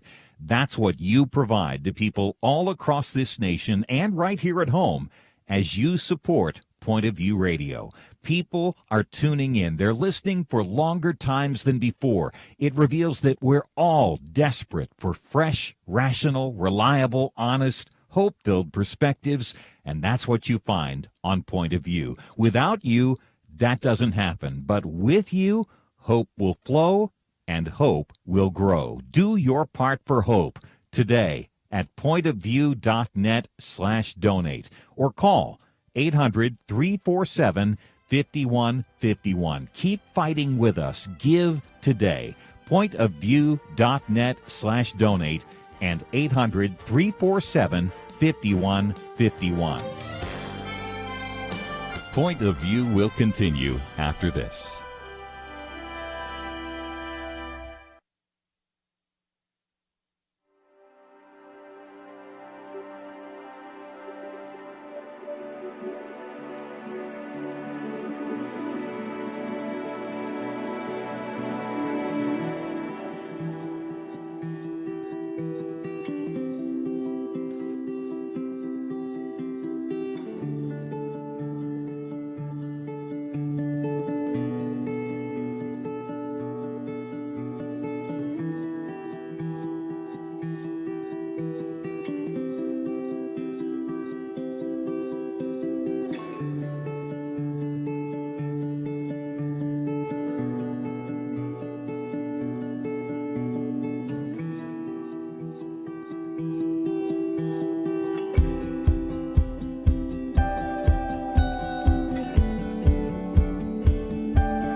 listening to Point of View. The opinions expressed on Point of View do not necessarily reflect the views of the management or staff of this station. And now, here again is Kerby Anderson. Back once again, it is our weekend edition, 1-800-351-1212. We'd love to hear from you. And let me just mention, we were going to try to get Arina Grossu on. We still might, but I think I can probably summarize very quickly, if you have not heard, that tomorrow there is going to be a couple of things. First of all, there is going to be what's called a Jericho March. That will not only just be happening in the U.S. Capitol, but in some of the states. But let me mention what will happen in the government area is first, and that is this will be a march around the Capitol, the Supreme Court, and the Department of Justice. They'll march around those buildings 7 times and pray. And then there will be a prayer rally that will be taking place, which is called Let the Church Roar. We have lots of information about it on our website, and it is certainly based upon this idea of the book of Joshua and Jericho and the rest. And then at the same time, to be fair, I'm aware of these prayer rallies also taking place in the capitals of Arizona, Georgia, Michigan, Nevada, Pennsylvania, and Wisconsin, and all of that will be taking place tomorrow. So some of you that actually wanted to participate in this or wanted to watch it online, we've got a link called jerichomarch.org, or you can just simply go to the website, pointofview.net. It is based on Joshua 6, and it's really been an attempt to try to pull together a number of speakers, and it is a who's who of speakers that we have heard from before. Lieutenant General Michael Flynn, of course, and the MC is Eric Metaxas, and it's kind of a who's who of various faith leaders, various political leaders, and a number of others. So that is going to be taking place. So even if we don't have a chance to talk with her, just wanted to mention that. And it all really kind of gets back, Penna, to the material we were just talking about. This lawsuit that goes before the Supreme Court, whether it's taken or not. Also, then we have a vote that's supposed to take place on Monday, the Electoral College vote, where the various electors go to their state capital, Sacramento, California, Tallahassee, Florida, Austin, Texas, Albany, New York, wherever they might be, and vote. But then those have to be certified ultimately by Congress, and that takes place April, I think this is interesting, 6th. You know, we have the Georgia race on January 5th. Excuse me, I said April. I meant January 5th and then January 6th. So this is the day after what is, of course, 2 U.S. Senate races in Georgia. Then, finally, we actually bring the next president into office on January 20th. Now, what's so interesting is the person that brought the lawsuit, who is the Attorney General of the state of Texas, and that will be Ken Paxton, has said really in his suit, the only date certain in the Constitution is January 20th. But again, we still have the requirement of the Electoral College on Monday, and the suit, as I understand it, is suggesting and arguing that the Supreme Court might postpone that vote on the Electoral College. We're getting down to the wire here. Yes. To see if that really would happen. And, you know, that's one question I have, and maybe, Kelly, you've got a thought on it, and that is, if there's no action on this lawsuit by Monday, and they go ahead and meet, and everybody sends their electors to vote, and they vote, then I guess this lawsuit can't go anywhere else, right? Yeah, well, I mean, they're trying to obviously do things before Monday. I mean, technically, it doesn't really matter to some extent what anybody would do. If you're making an argument that something is unconstitutional, then obviously that would undo things. But what they're trying to do is throw this to the legislature. Right. That's the ultimate goal. Because as Ken Paxton said the other day, the genie's out of the bottle, or my favorite line is the horse is out of the barn. You can't go back and figure out. We recognize that some of these ballots shouldn't be there, but we don't have any idea of who voted what and who, and you just can't. What signatures were verified. Yeah, you just can't do any of that. All of that. And take the example. Look, the best lawsuit I've seen on this is the lawsuit that was filed by the campaign. Cleta Mitchell was the lead attorney in Georgia. It's pretty powerful when you look at it. Now, I think what happened is she filed it. It took her like 2 to 3 weeks to get all the data together because it's very specific. And now they have a judge who I think is not sure that they can do anything quick enough to make anything happen, so they're just going to throw the case out and call it moot. But if you look at it, it's really specific. It says, for instance, 66,352 people voted who were not of the legal age to vote. You're like, in Georgia. In Georgia. You're like, what? You're like, well, the margin was only 22,000 votes. Well, you can't figure out who those people voted for. No. You only know that they voted. And so, but you know that they voted, and that's enough. And so what you would normally have to do if you were doing things correctly is you'd say, we've got to redo the election. We've got to now. That's only one of like 15 things where they do that. They say, by the way, signature verifications, right? It's required in Georgia law. When you say, I want an absentee ballot, please send me one, you sign something. When they send it to you and you fill out your ballot and send it back, you sign again, so that there's not like ballot harvesting going on where somebody's like saying, I'm just going to send in all these ballots that are really just me sending in a bunch of ballots myself for a bunch of other people. You have signature verification. Well, they just didn't do it because the Secretary of State agreed with Stacey Abrams in a lawsuit that he wouldn't do it. Well, he has no authority over the legislature. And so all the ones that they didn't review are invalid votes. So it's those and they're all listed in the Georgia lawsuit in a very specific way, the exact number of votes. That's the kind of thing that happened in all these different states. And so, but my point is, they're not saying we know that Trump won because we know who these people voted for. They're saying they're illegal votes. They're not legal under the state law, and therefore we have to throw it to the legislature to figure out how to handle this and where they want their electors to go. And so that's the remedy that they asked for in the lawsuit. So they want each of those states to send it to their legislature. They want to overturn the certification of the electors. So then, but what if that doesn't happen? Is there a further remedy with the U.S. Congress? Well, yeah, the Congress can. There's, if there is a contest, then and the way you have a contest is one senator and one House member in writing. It has to be in writing. Contest the election. What happens is the House and the Senate come together as one unit on the 6th of January. To confirm, the election. And if you have one House member and one Senate member that officially in writing contest the election, what happens then is the House and the Senate separate into their own bodies, and they vote then at that point on whether essentially to have the election contest. And so anything can happen up to that point, really.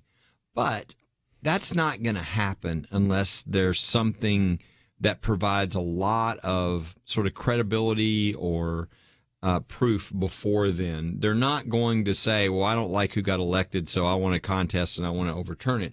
Something's going to have to be strong enough to get, a majority of the House and the Senate to do that. And so it's unlikely that happens absent some big legal victory that occurs beforehand somewhere that proves things.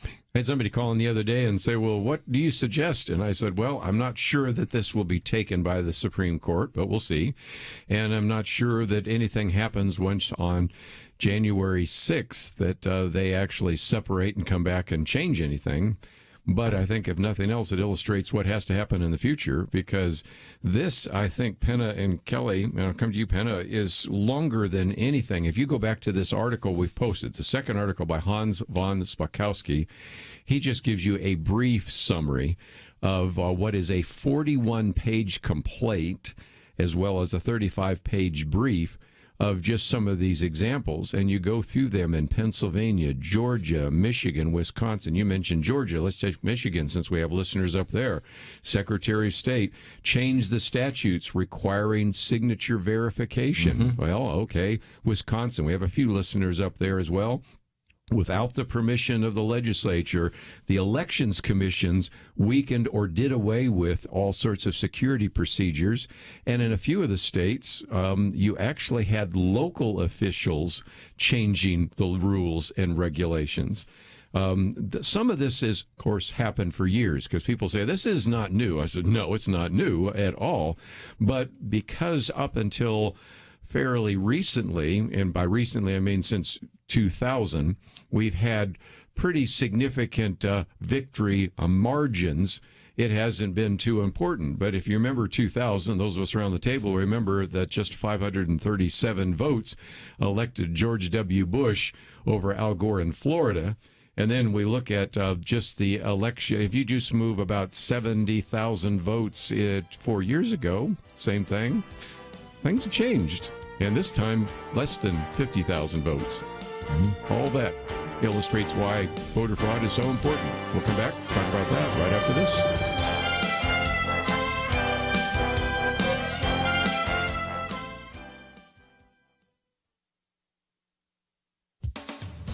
Millions of America's students may have fallen behind during months of remote schooling, but parents have learned a lot. Some have discovered the benefits of homeschooling. Others found out how hard it can be and are jubilant when their schools reopen. The Wall Street Journal recently reported on the findings of a nonprofit organization called Northwest Evaluation Association. NWEA looked at online test results for 4.4 million public school children in 3rd through 8th grades and found that students did nearly as well in reading this fall as they did last fall. But in math, students' progress was slower. Another group, Renaissance Learning, Inc., found that students started school this fall significantly behind expectations in math and modestly behind in some grades in reading. A California education blogger, Joanne Jacobs, wasn't surprised by these results. Students may be reading at home, she writes, but kids pretty much learn math at school or don't learn it. Math skills build upon each other, so a lesson missed or not mastered last spring makes it harder for students to advance. It's no wonder New York City parents pushed back hard when their schools closed a couple of weeks ago and sent students back home for remote learning. Their pressure overcame the powerful teachers union and resulted in schools reopening this week for a large share of elementary school students. Teachers unions often decry the learning gap between students living in more and less prosperous neighborhoods. Remote learning has exacerbated that gap. Children with behavioral, emotional, and physical challenges have missed out on services they normally get through school. Some are falling behind, while parents have been on their own to seek out services such as speech therapy. There's no substitute for in-person learning, but this period of remote learning has taught some parents they no longer trust the public schools to provide their children with a good education. This pandemic presents the perfect opportunity to get serious about school choice. For Point of View, I'm Penna Dexter.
Now, back to Point of View, your listener-supported source for truth. Back for a few more minutes. In studio with us today, Callie Shackelford and Penna Dexter.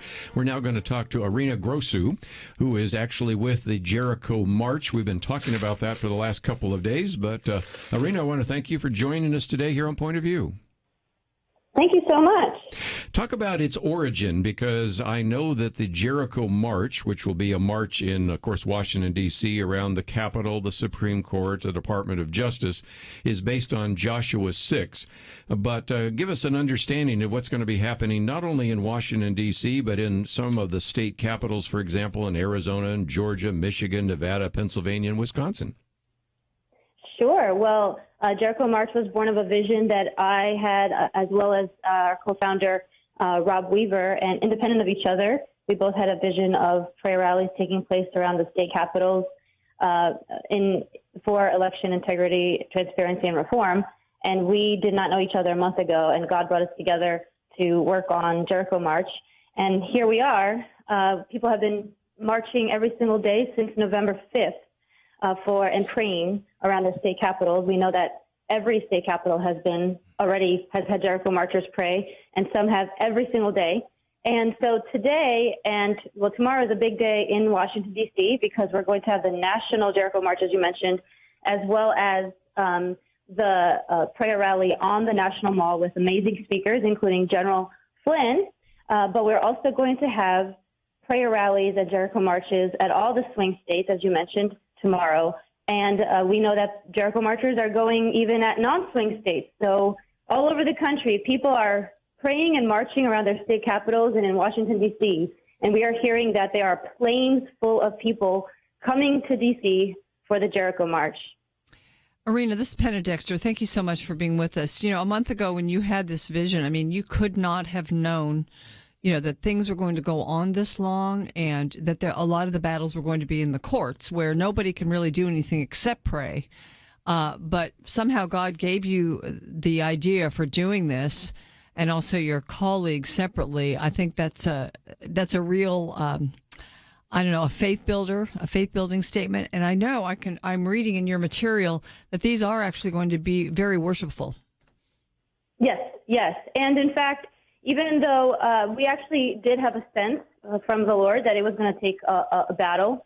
In fact, even from the very beginning, we asked our Jericho marchers to march every single day until December 14th, until the Electoral College vote. So we had a sense that this was going to be a real battle, both on the temporal level as well as the spiritual level. And we've all shown up for the battle. And what's beautiful about the Jericho marches is that we have a unified group of Judeo-Christians. We have evangelicals and Catholics and Jewish people praying in their own ways to the same God for intercession in our situation right now. So we are begging the courts of heaven and the temporal courts, as well as the courts of public opinion, for transparency, reform, for the truth to come out about this election, and for justice.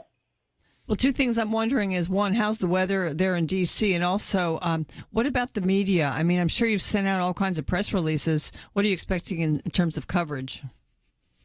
Well, so actually it was cold the last few days, in the 30s, and today is 60, and we're supposed to have 60 tomorrow. So We're supposed to have very nice weather in Washington, D.C. OANN is going to cover, I think they're sending, I don't know how many camera crews. They'll be there tomorrow. We are also going to be live streaming on our homepage on jerichomarch.org. We will be live streaming the National March, but we are also working to get live streams simultaneously of all the swing states. So so people can go onto our homepage and watch all 7 marches / rallies happening. Tell me, 6 in the swing states and the national one. Tell us how this works in D.C., so people can visualize. Obviously, there's going to be speakers, Yes. But then are you going to march around the Capitol and the Supreme Court 7 times? How is it going to work? Sure. I will give people the rundown. So we are going to, at 9:15, people are lining up. There's going to be perimeter blessings taking place at all 3 buildings simultaneously. So the U.S. Capitol, Department of Justice, and the Supreme Court are going to have their own 3 separate Jericho marches. We ask marchers to pick one location, and there's going to be people on the ground. And at 9:30 exactly, shofars will be blown. People will give a loud shout and then do their marches and prayers 7 times around. When they are finished, each of these groups will converge onto the National Mall around 9th Street, and that will be at 11, and that's when we start the Let the Church Roar prayer rally. So from 11 to 4, all those groups will come back to the National Mall, and at 11, we're going to start the Let the Church Roar prayer rally. And in the States, the rallies start at noon. I might just mention again, if people would like some more information, we do have a link, and they can click on your picture there. It goes to jerichomarch.org. You've got a video there and an opportunity for people to follow what is taking place, and also a place where you illustrate where some of the marches are taking place, in case there's somebody right now listening that actually wants to know where to actually assemble. And then, as you mentioned just a minute ago, you're going to have the prayer rally, and I know that Eric Metaxas in Washington, D.C. will be the MC of the prayer rally on the National Mall, and there will be those taking place in those other state capitals. But anything else that we need to know? Because we want to encourage people to pray and join with you. Great. Well, we ask people to, if you're coming, register, and please share and donate. It's extremely expensive to pull all of this off, so we can use both the prayers for all of the people who are doing the marching, and for you to join in prayers, even if you're from home. And in fact, even for people who can't go to even their state capitals, we're asking them to join us in prayers from home. In fact, some people are even praying and marching around their own houses in support.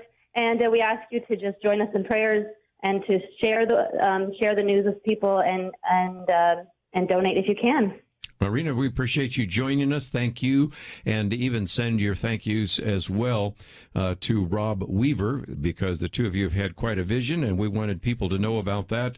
I would hope, as Penna asked, we'd get better media coverage, but I think we know what is going to happen. That's one of the reasons why we wanted to talk about it today here on Point of View. Wonderful. Thank you so much. Let's, if we can, just before we take a break, give everybody kind of a preview. By the way, if any of you want to talk about the Jericho March, when we come back from the break, we can talk about that. But it does seem to me that we have a couple of other issues we haven't been talking about, and not the least of which is it has not been a very good week for a number of individuals. That would be certainly Hunter Biden, not a very good week for him. Congressman Eric Swalwell would be another one. So that gets us into a couple of the other articles we've posted here on Hunter Biden and the cover-up, China spying. And Penna Dexter has done a very good commentary, which you can, of course, always sign up to receive, on remote schooling. And it is just becoming more and more obvious that, indeed, we have to rethink whether or not whether these online schools and remote schooling is really working. And Penna, we'll talk about that when we come back from the break. Yeah, I mean, with cases spiking across the country now, some schools are just continuing and they're going forward with in-person schooling, but, there's that little fear factor that comes in. And so we just want that to be weighed and balanced against the real harm that's being done for kids not being there in person at school. So let's take a break. And if you find yourself saying, well, I'd like to know a little bit more about this Supreme Court case on the election, very good piece by Hans von Spakovsky. If you want to know about some of the things Kelly's been talking about in terms of religious liberty and the religious schools, really be praying about that too. We might be hearing from Justice Kavanaugh even before the show ends today, or certainly by the end of this day. We'll see how that plays out. And then we'll come back and get into some other issues. Of course, you want to know about Jericho March, that is there. And we've only covered about half of the issues we have on the table, so we'll see if we can slip in a few more in the next hour. And if you'd like to join us at any point, 1-800-351-1212. We'll be right back.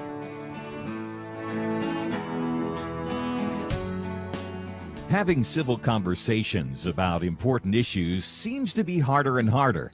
Various media outlets tell people what they should believe, why they should be outraged, and getting people to actually think, well, it can be difficult. Whether it's the gospel, tax issues, social policy, or just about anything else, you need to have solid information and clear thinking to address the hard issues. You need God's truth applied. And that's what you get in less than 2 minutes with Point of View's Viewpoints Commentary, a daily resource to help you be informed and think through the things we need to be talking about. It is free and will arrive in your inbox each day when you visit pointofview.net/signup. Sometimes we know we should say something, but we're silent because we're not quite sure what to say. Viewpoints Commentary can help you break the silence and change the narrative. It can make you a more equipped agent for truth. Get your free subscription to the Viewpoints Commentary at pointofview.net/signup.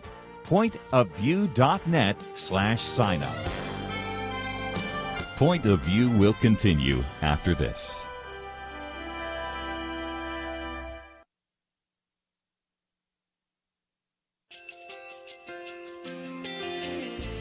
I just want to thank you so much for all the wonderful programming you have.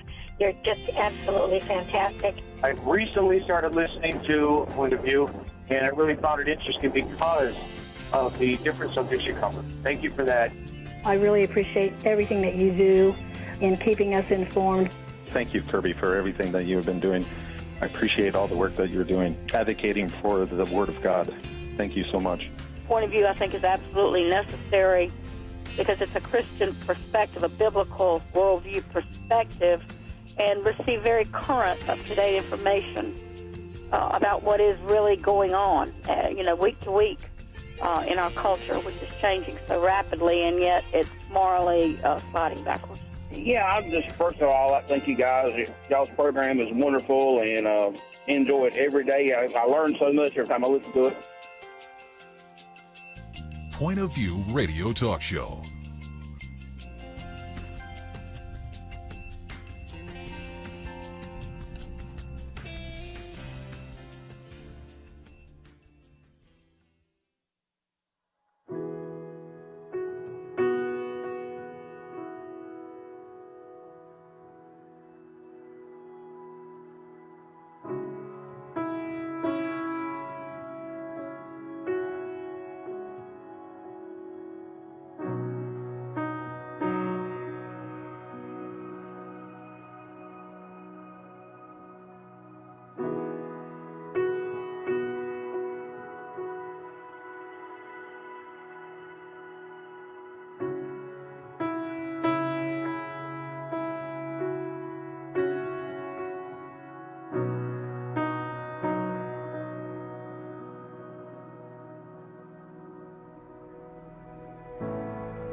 Hi, this is Kerby Anderson. You know, each day we take on the tough issues and provide a biblical perspective to them. The topics we cover are wide-ranging: apologetics, theology, prophecy, creation and evolution, intelligent design, marriage, family, child-rearing, the millennial generation, trends in society, politics, economics, business, religious liberty, the Constitution, public policy, foreign policy, military policy, tensions in the Middle East, abortion, homosexuality, pornography, sexual ethics, media, technology, history, and America's godly heritage.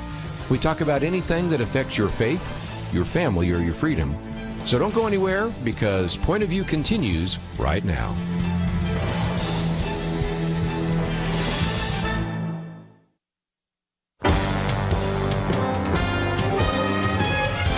Across America, live.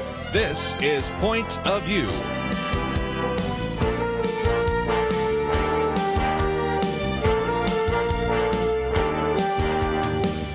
And now, Kerby Anderson. If you'd like to join our conversation, that number is 1-800-351-1212. Penna Dexter, Kelly Shackelford. And, of course, I think some of you might want to talk about this lawsuit coming from not only the Attorney General of the state of Texas, but also joined by 17 or 18 other, depending on how you count them, other attorneys general, the president. And I started looking at all the briefs that are there. Some are the anti-Trump groups, but most of them are actually coming in with some kind of friend of the court brief. So I guess, Kelly, we'll just see what the Supreme Court does with this. Yeah, I memean, people need to understand this is a very uphill type thing on a number of levels. Number one, I don't want to spend too much time on this, but normally what happens is you file a lawsuit in a trial court. Mm-hmm. And you have either a jury or the judge as a fact finder, and you present facts. And then the judge or the jury determines what the facts really are, what's true and what's not. Then, if you don't like the decision because you think a legal error was made, then you can appeal. And then you can appeal that, and you can eventually get to the Supreme Court. That's normally how it works. The court doesn't decide, and if people don't have an understanding, it's not like there's judges and people are putting on evidence and somebody saying, I object. Okay, that doesn't happen at the Supreme Court. Supreme Court is listening to legal arguments, very intellectual, technical type thing. When a state sues a state, it is directly original jurisdiction into the Supreme Court. Well, they're not used to being, a place where people would bring evidence, right? So that is not normal. So what they've done is they've created sort of a thing where they decide whether they will take the case. Again, I don't think that constitutionally is proper, but that's what they've done. And so what they do is if they decide to take the case, they tend to throw it down to a district court to do the factual development first. Mm-hmm. So this is so that's not what's happening. They're filing directly in the court. There's all these facts from 4 different states. The Supreme Court is not used to, and by the way, this all is supposed to happen before Monday because that's when the electoral. So they're all reading these right now? They're reading the briefs, which are the arguments, but they're certainly not, and what they're essentially deciding now is do they take the case? Mm-hmm. And so, I mean, this is so uphill because they're asking the court to do a lot of things that the court does not do. And then add to that there are even conservative arguments against them. So even if you're the conservative justices, the idea that one state can come into court. I know. That's not a good precedent. Yeah, and ask the Supreme Court to tell another state that they're not following their law right. I mean, you can see how it would be real easy for the court to say, you don't have standing there. That's what I was wondering. And throw it out. Mm-hmm. So there's a lot of uphill. People just need to understand that. There's a lot of uphill in this. And that's why some of these people say, oh, there's a frivolous filing. It's not a frivolous filing, but it is definitely a difficult filing. And so I just don't want people to think, it's all going to be solved in the Supreme Court. They're going to take all this evidence. They're going to look at the facts. If you want to see a really good lawsuit, that's a normal lawsuit, look at the Georgia lawsuit. The one you mentioned, yeah. It's online. It says exactly, and it has fact specific. It has the affidavits, the evidence to back it up. That's a normal lawsuit. This is very much not the normal course. And so, but the court is they ask for a response. That is a good sign. When the court says, I would like the other side to respond, that means they're not just going to throw it out before they hear what the other side has to say. So has the other side responded? Yes, the other side had to respond by Thursday at 3:00. They did. It was a pretty testy response, and so now they've got both arguments, and they've got all these amicus briefs from outside people filing, and they will decide whether they're going to take it at all. I might just mention there are some other unusual things that I haven't really mentioned until now, but even Andrew McCarthy points out that when you look at the suit, you and I noticed, first of all, very few of the people associated with Ken Paxton have actually put their name on it. It's and true. The state solicitor general, Kyle Hawkins' name is not on it. Very odd. Very odd. I mean, the solicitor, if people don't know, the solicitor general is the one who usually argues for the entity. So like at the Supreme Court, we have a Solicitor General's office. The Solicitor General is the one who argues in front of the Supreme Court on behalf of the federal government. In Texas, Kyle Hawkins is the Solicitor General. He is a brilliant attorney. No Kyle Hawkins. And in fact, I've heard in a lot of the discussions that went on here, he was a key mind. But his name is not on the brief. I heard Ted Cruz offered to argue this case. There you go. I was going to bring that up next. Yeah, I saw that publicly that Ted did. Now, if Ted Cruz, if they were to accept and have an argument, he would do well. Ted Cruz is the perfect person to do this. He's argued more Supreme Court cases than any lawyer in the state of Texas. I think he's had 9 or 10. And that's a lot of Supreme Court cases. So he has the most experience. He's from Texas, especially if the Solicitor General of Texas is for some reason not on the brief. Yes. That would be a good answer. In addition to the Solicitor General not being on the brief, there's usually a whole bunch of attorneys underneath the Attorney General. And in this case, there's not. So it is odd.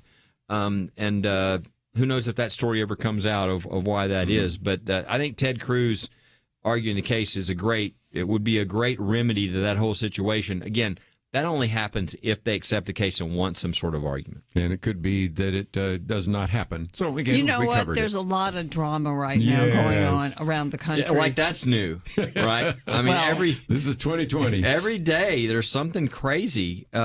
Usually not something, some things crazy. So I mean, in addition to that, right? We've got Hunter Biden. We've got, Eric Swalwell, sleeping with Chinese spies. Oh, my. And he's on the Intelligence Committee, so no need to worry about that. So the stuff going on is just like, is somebody making this up? And a Georgia runoff. Yes. That will decide control of the Senate. With a candidate who proudly this week referred to himself as a pro-choice pastor. I'm like, I don't think that goes over well in most places, especially not in Georgia. But I don't know. We'll see. But I mean, I've never heard of a pastor being so proud about being for abortion. And I have that tweet on here. So if you go down, scroll all the way to the bottom, you'll see that one. So we'll talk about Raphael Warnock. We'll talk about China spying. We'll talk about Hunter Biden and all those other things that have made 2020 so bizarre. And if nothing else, just before we take a break, you've got to wonder how everything changed after the election. Did you notice that we had all these protests by Antifa and BLM, and now just don't see any of that happening? And, the vaccine was something that Pfizer knew was coming along very well, and they didn't at Pfizer tell either the president or the media, but they did tell the Biden campaign. And after a while, you start wondering, are we being played? And a good example is you couldn't talk about Hunter Biden, and now all of a sudden everybody's talking about it. Yeah, one of the ones that just kind of made my head explode this morning was a New York Times story saying that the Republicans, by filing these lawsuits, were fostering violence. and they listed this long list of basically that a threatening phone call was left on the voice message of Representative so-and-so, and they cursed at the governor of Michigan. And I'm like, did you just forget what just happened, before the election, all over the country? It was amazing what I was watching, and it was like they didn't even know this other thing had happened with real violence. All goes down the memory hole. When we come back, we're going to talk about Hunter Biden and what does that mean, and then that, of course, brings us to China, too. So we got a lot to cover right after this.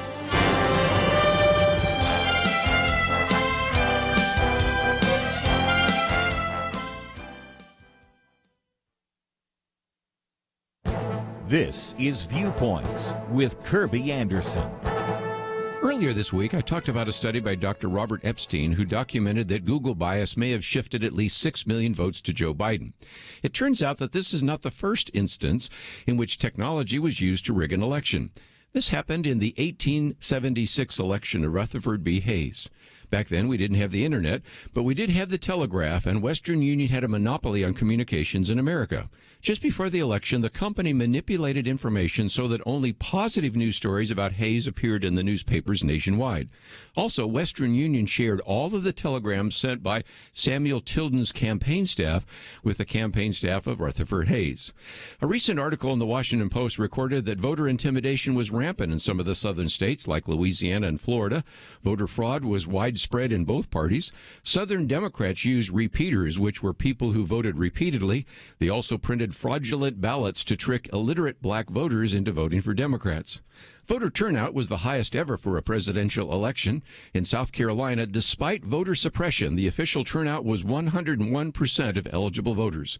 The Republicans argue that Hayes would have won easily if there had been honest voting. Does any of this sound familiar? An electoral commission was formed and eventually awarded the needed electoral votes to Hayes, who won 185 to 184.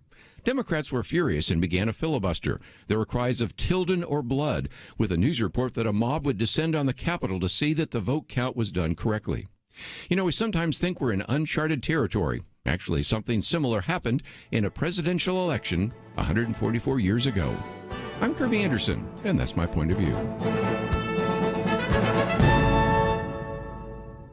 Go deeper on topics like you just heard by visiting pointofview.net. That's pointofview.net.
You're listening to Point of View, your listener-supported source for truth. Once again, let's, if we can, cover a couple of other issues. The second and third articles. And we'll go to the third article, first of all. Hunter Biden, the disgraceful Hunter Biden cover-up. And this is by David Harsanyi at his National Review. Then maybe we'll get into the whole issue of China, because they all kind of blur together. Then we will, of course, talk about the Georgia Senate races and all the rest. But, Penna, this is one that is so frustrating to so many people, because the New York Post actually broke the story. And as he points out, David Harsanyi, they were using the same ethical and journalistic standards that the media have been using for years. And yet there was a complete blackout of that.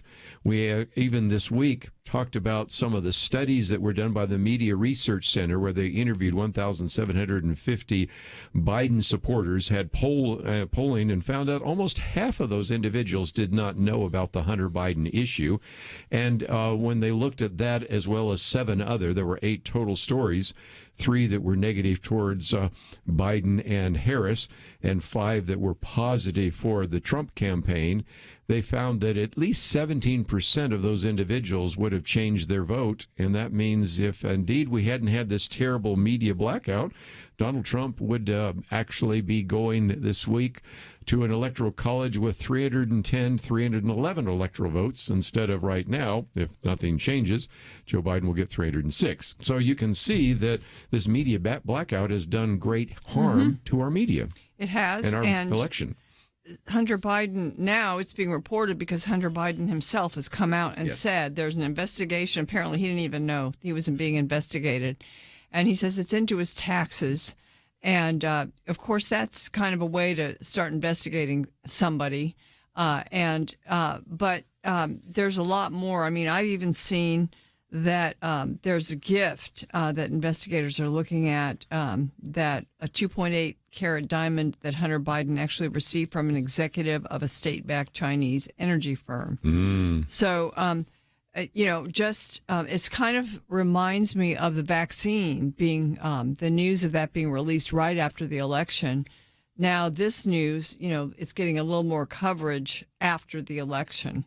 And there's so much stakes and so much at stake with these issues, and it's just sad, kind of anticlimactic that it's being reported now. But still, it should be reported. He should be investigated. Now we're seeing that he actually has been being investigated since 2018. Yeah, I think we all knew that Hunter Biden has got major problems. And I think we all suspect highly that, to be honest, Joe Biden has major problems and that he was taking money through this process.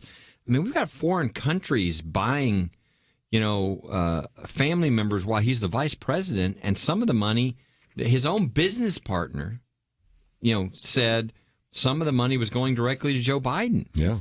And we're talking about China too.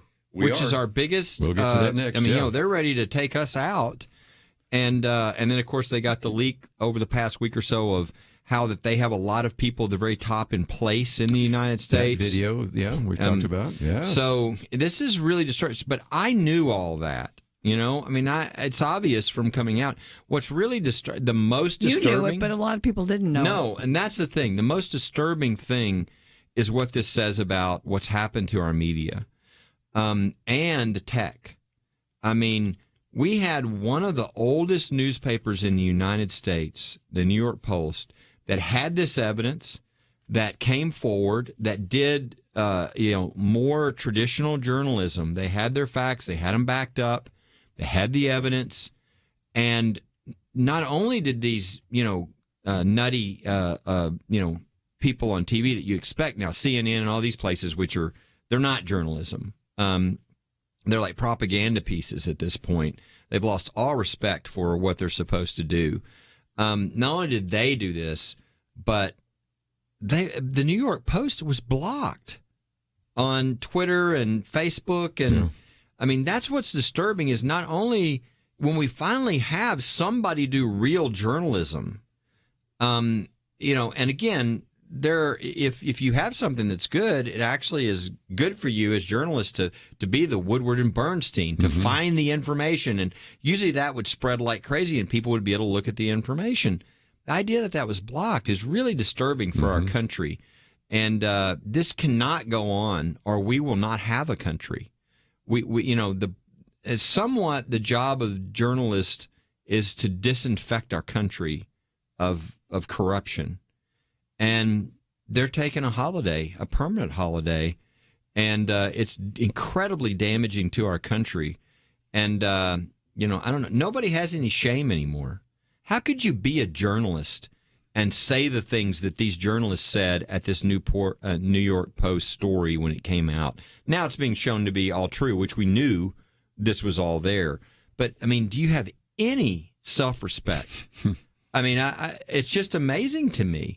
That you would be in that industry and act the way they acted. And again, you've got to just give them the benefit of the doubt.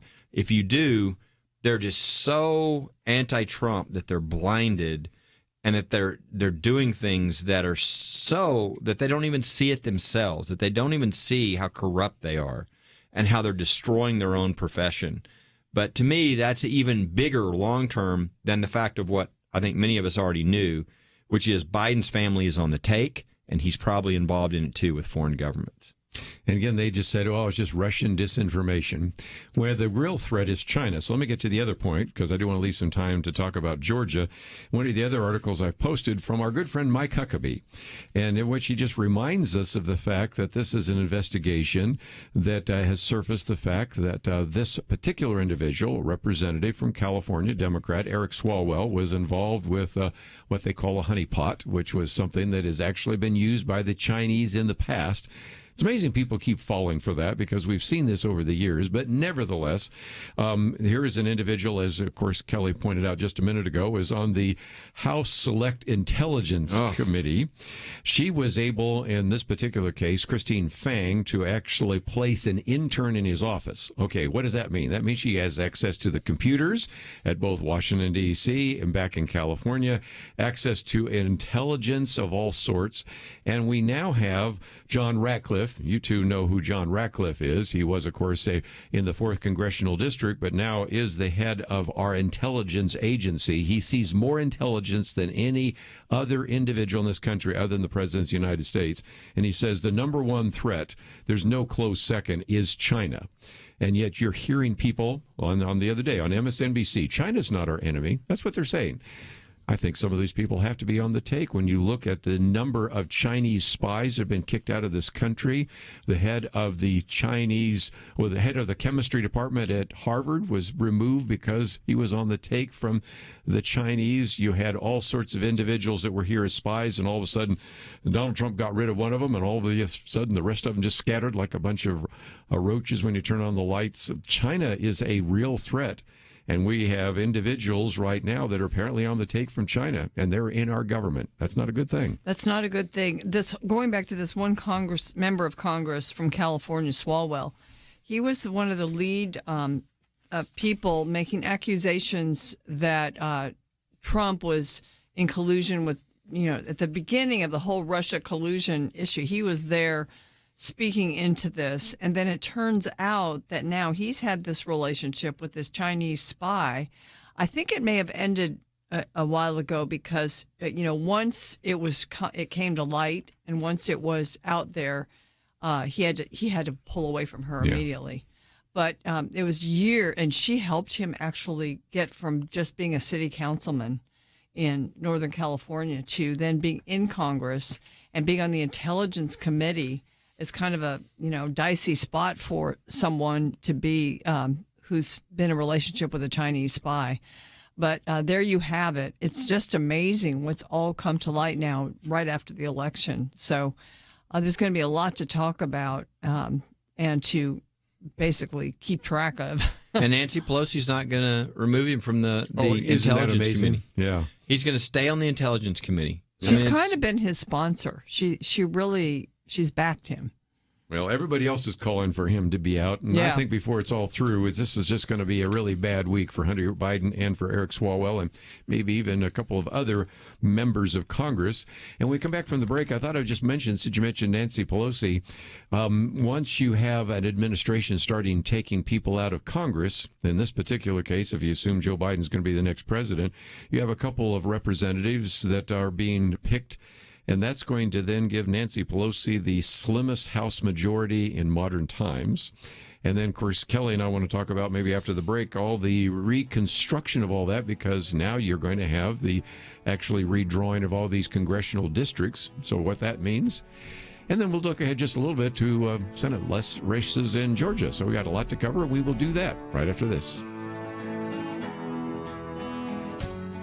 I am tired.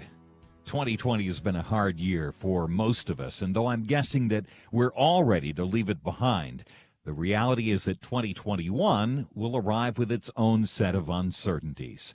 About the only thing that we know for sure is that seeing every issue, every challenge through biblically trained eyes will be sorely needed.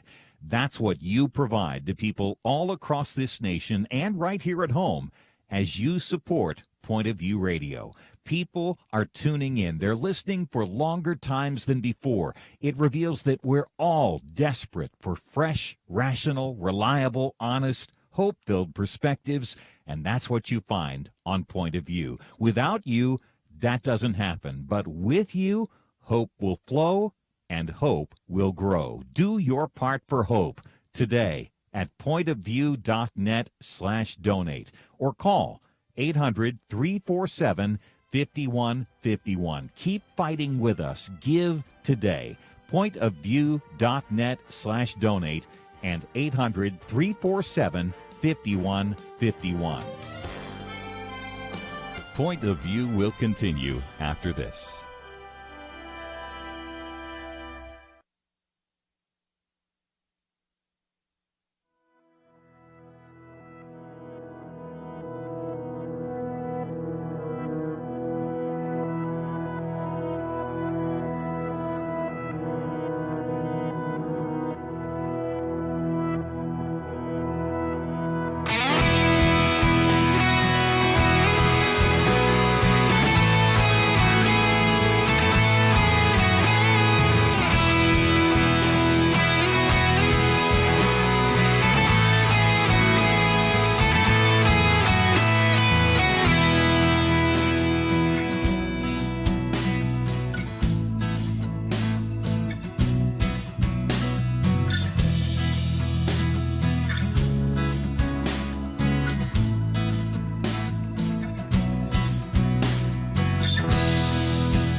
are listening to Point of View. The opinions expressed on Point of View do not necessarily reflect the views of the management or staff of this station. And now, here again is Kerby Anderson. Final half hour, if you'd like to join us, 1-800-351-1212. Penna Dexter, Kelly Shackelford in studio. And I thought for just a minute I would point out the fact that if indeed Joe Biden becomes the next president, he has already tapped people like Representative Cedric Richmond from Louisiana, Marcia Fudge from Ohio. And these are Democrats who would then leave Congress. Now, eventually, of course, after a special election, I think it's reasonable to assume that in New Orleans and Cleveland, you'd probably replace them with a Democrat. But what is happening is they're now suggesting that if this trend continues, and it doesn't have to go any further than this, that Nancy Pelosi, who we just talked about a minute ago, will have the slimmest House majority in modern history, meaning that just 4 defections could be enough to tank any legislation that the House of Representatives wants to push forward. And so goodbye to the Green New Deal, goodbye to Medicare for All. I didn't think it had a chance anyway. But Kelly, you raised something else, and that is it gets worse for Democrats in the House because we've now had a census, and you're going to have reapportionment. And so there are going to be all these state legislatures, more Republican than ever before, and there are a lot of states that will gain a new member of Congress. An additional one, Arizona, Colorado, Florida, North Carolina, Texas, Virginia, and I think maybe even Oregon's a possibility. Well, where do they pull them from? Well, New York, Pennsylvania, Rhode Island, Ohio, Michigan, Illinois, Minnesota are all losing, which you can see. But it isn't just the additional representative. It's that these Republican legislatures are allowed to design these various districts for members of Congress and for the state legislature. And so many of them Republican, you kind of get a sense of whether that's going to take him. Yeah, what's going to happen is most people have no idea. So this is one of those things, if you listen to Point of View, you're going to know, and you're going to be so much far ahead of everybody else. But number one, Republicans have control of more state legislatures than ever in the history of the country. That's a major thing right there. It is. That's relevant because, and by the way, the Democrats funded massive amounts of money to try to do the opposite of that. And instead of Republicans losing some of them, they picked up, I think, 3 or 4. I can't remember which one it was, maybe 4 by the end. But anyway, the point is they have control of the legislatures. Why is that important? Because every 10 years, we redraw the lines and after the census, because then you get the population. And as you all know, as everybody knows, people don't just draw the lines in some sort of haphazard way. They draw the lines for how you separate all these districts in your state based upon how they can get the most people of their party in. And so that's what's about to happen is all these state legislators are going to draw their congressional lines in a way to pick up seats. So, for instance, you just mentioned, for instance, let's say Texas gets a seat and New York loses a seat. Okay? Well, if New York loses a seat, okay, they're going to lose a seat. Texas is going to get a seat. But you could be a state that's not getting or losing any seats, but you just redraw the lines. So, for instance, if Texas had lost and Texas legislature were controlled by Democrats and they got to redraw the lines, the prediction was that it would change 8 congressional seats just by redrawing the lines. So the point is Nancy Pelosi is going in with the tightest margin ever, right, or that we can remember. And at the same time, coming 2 years from now is going to be probably clearly a bunch of more Republicans joining. It'll turn Republican-controlled House most likely because of the redrawing of all these lines that's going to occur across the country. Yeah. So if you're Nancy Pelosi, what you really need to do to keep everything together is you have to crack the whip because you can't lose any votes, right? But if you're a person who's elected and you're kind of in the moderate area, you can't afford to go with Nancy Pelosi because everything's about to change.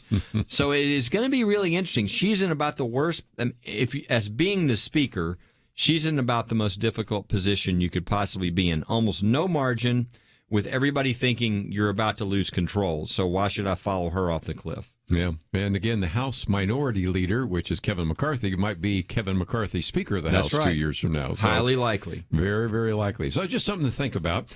But that's looking down the road. Let's look down to January 5th. What's going on in Georgia? And I'd love to get your comments here. Again, Kelly mentioned just a minute ago, and some of you say, I'd like to see these things because we recognize that some people don't have a chance to see it. So if you scroll to the bottom, we actually show you the tweet. We're not making this up. This is actually from Twitter. You can find it. Reverend Raphael Warnock. I am a pro-choice pastor. I don't know how well that works in Georgia. What are your thoughts, Penna? Yeah, I don't know how well it works either. He's the senior pastor of the historic Ebenezer Baptist Church in Atlanta. And he says he's a pro-choice pastor. And he basically said that just this last Tuesday.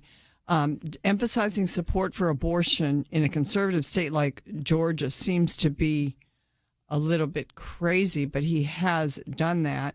What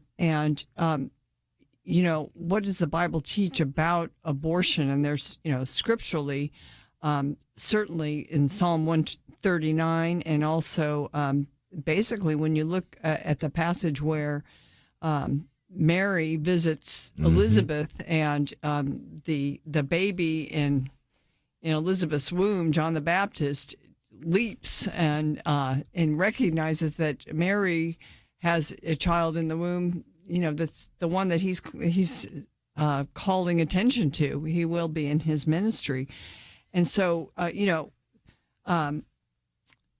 for a state like Georgia to elect someone like that is crazy. I think one of the worries is that because so many problems about Trump in Georgia and election issues, that perhaps it will tamp down turnout. It's going to really be a turnout Senate election, Senate runoff, and people may stay home. But Trump went to Georgia last weekend and said, don't stay home. This is very important. In fact, this is going to be important for Republicans for the future. If the Senate gets evenly divided, or then you'll basically be able to not pass. You'll pass everything. You may pass in the Senate things that this Republican or this Democrat House that's so barely Democrat will try to do as much as they can right now. Yeah, this guy is. I mean, I'm a pro-choice pastor is like par for the course for him. I mean, he's said that you can't be a Christian and serve in the military. He's associated himself fully with not only Reverend Wright, who I think most people know who that is, but also with Fidel Castro. So I mean, this is a guy that is definitely not your typical Georgia, person, and you get shocked all the time, but it's hard to believe that he could win in Georgia. But, if you believe some of the polls, it's neck and neck, and it could go either way. Georgia is really important because these two Senate seats, if they both went Democrat and you had a Biden presidency, then the Senate would be tied 50-50, which would mean, the Democratic Party would have control of the presidency, the House, and the Senate. And there have been many promises that if that were to happen, then number one, in the Senate, they would get rid of the filibuster, which means no longer, all you'd have to do now is, you'd have one party controlling everything. Number two, what was the first bill that they proposed in the House, H.R. 1? It was to change all the election laws, to do all the kind of stuff we just saw that was such a disaster, but to do it for the entire country.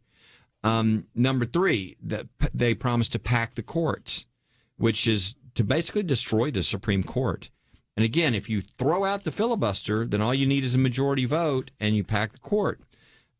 Additionally, the Equality Act, which would push LGBT issues to the very forefront in federal law, and it would specifically erase the Religious Freedoms Restoration Act protections for anybody to have religious freedoms protections against this.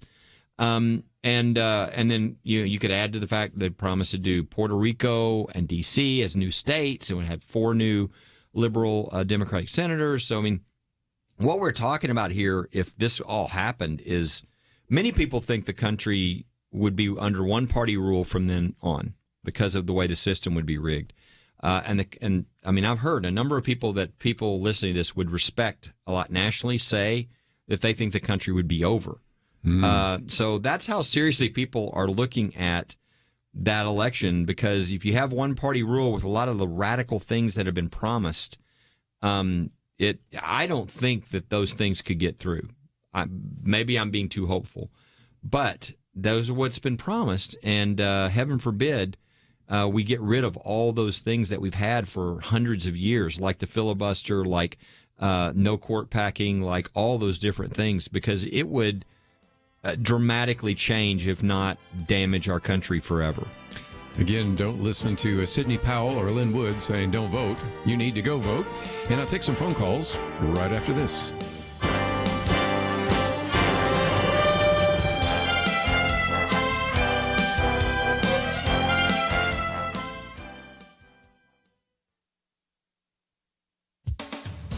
Millions of America's students may have fallen behind during months of remote schooling, but parents have learned a lot. Some have discovered the benefits of homeschooling. Others found out how hard it can be and are jubilant when their schools reopen. The Wall Street Journal recently reported on the findings of a nonprofit organization called Northwest Evaluation Association. NWEA looked at online test results for 4.4 million public school children in 3rd through 8th grades, and found that students did nearly as well in reading this fall as they did last fall.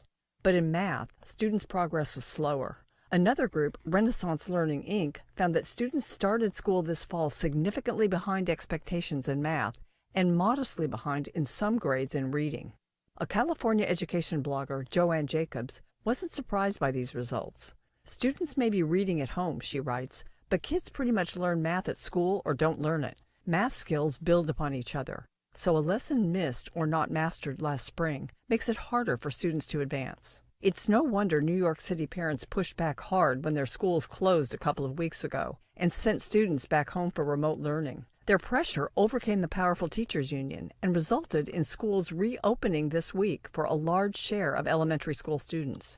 Teachers unions often decry the learning gap between students living in more and less prosperous neighborhoods. Remote learning has exacerbated that gap. Children with behavioral, emotional, and physical challenges have missed out on services they normally get through school. Some are falling behind, while parents have been on their own to seek out services such as speech therapy. There's no substitute for in-person learning, but this period of remote learning has taught some parents they no longer trust the public schools to provide their children with a good education. This pandemic presents the perfect opportunity to get serious about school choice. For Point of View, I'm Penna Dexter.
Now, back to Point of View, your listener-supported source for truth. Back for a few more minutes. Penna Dexter, Kelly Shackelford in studio. We haven't really taken many phone calls today. We had a little bit of a phone glitch, but I wanted to at least pick out one just to illustrate a point, because those of you in Georgia have been kind of pummeled by all of the information that's involved in these elections. And so let me go to Georgia, WLPE. Marcella, tell us your story.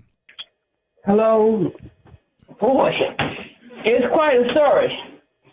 I'm listening to LPE out of Augusta, Georgia, and I have been inundated by calls, texts, and letters concerning voting. And just today, I think I got about 2 or 3 of them. That's just amazing. Yesterday, Wow. One of the young people asked me, was I going to vote Democrat? I said, I'm going to vote my conscience. and most of the people are trying to get me to vote Democrat. I mean, Miss Abrams, she instituted a call. I mean, it's really bad. It's coming so bad. I mean, if it was money, I think I would have had a few bucks to spend. Let me just real quickly, because we're running close on time here, but I've always said I feel sorry for the people in Iowa because of the early caucus. But right now I feel sorry for people in Georgia because you have 2 Senate elections. And in cases, there's just people saying, let's move people into the state. Let's people pretend to be Georgia voters. Just the amount of money. I mean, they may spend millions and millions of dollars. Oh, yeah. They're predicting over $1 billion. Yes. That'll be spent. I mean, you outside probably can't. the state money coming in to support the left candidates. And you cannot, I'm sure, turn your TV. I know people, I bet they're just going to turn their TV off there, right? Because you don't want to see any of this stuff. I would encourage you to vote as soon as you can. When does early voting start? I don't know. I don't know the laws in Georgia, but I would say it's coming up. Yeah, I think the 16th, if I'm not mistaken. Yeah. But if I were you, I'd vote so that if anybody calls you, you say, "I've already voted." Sometimes you get off a list if you vote too. That's right. They'll leave you alone from that point. But the part of the reason why you're getting so many calls is because of kind of what I talked about. This how big this is if the Democrats were to have the presidency, the House, and the Senate, and how there would be nothing to slow them down to do anything they wanted. And they promised a number of pretty radical things, court packing and, changing all the election laws around the country, the Equality Act for, gay, lesbian, transgender. That would be a federal Getting law. rid of the filibuster. Getting rid of the filibuster. I mean, and we're just at the tip of the iceberg here. Yes. So a lot of things that if, again, one of the reasons for the filibuster is even if one party controls everything, you still have to get 60 votes in the Senate, so it keeps things moving at a more where there's some bipartisanship that is required, because we don't want the whole country to jerk one direction and then 2 years later jerk another direction and then 2 years later jerk, and where the laws are changing, we're going from one extreme to the other. We've never wanted that, but we could be starting that depending upon what happens in the Senate. Okay, those of you in Georgia, the early voting starts Monday, December 14th, and it goes all the way to Friday, January 1st. And, of course, if you want to vote in person on the day, that's January 5th. So, again, some of you that are just being pummeled by all sorts of direct mail and everything else, as Kelly suggested, maybe just go vote Monday, and then you can say, I've already voted, and then it won't bother you anymore. So right. That is one of those issues. Penna Dexter, always love your commentaries, and we have occasionally talked about what online schools and remote schooling is doing.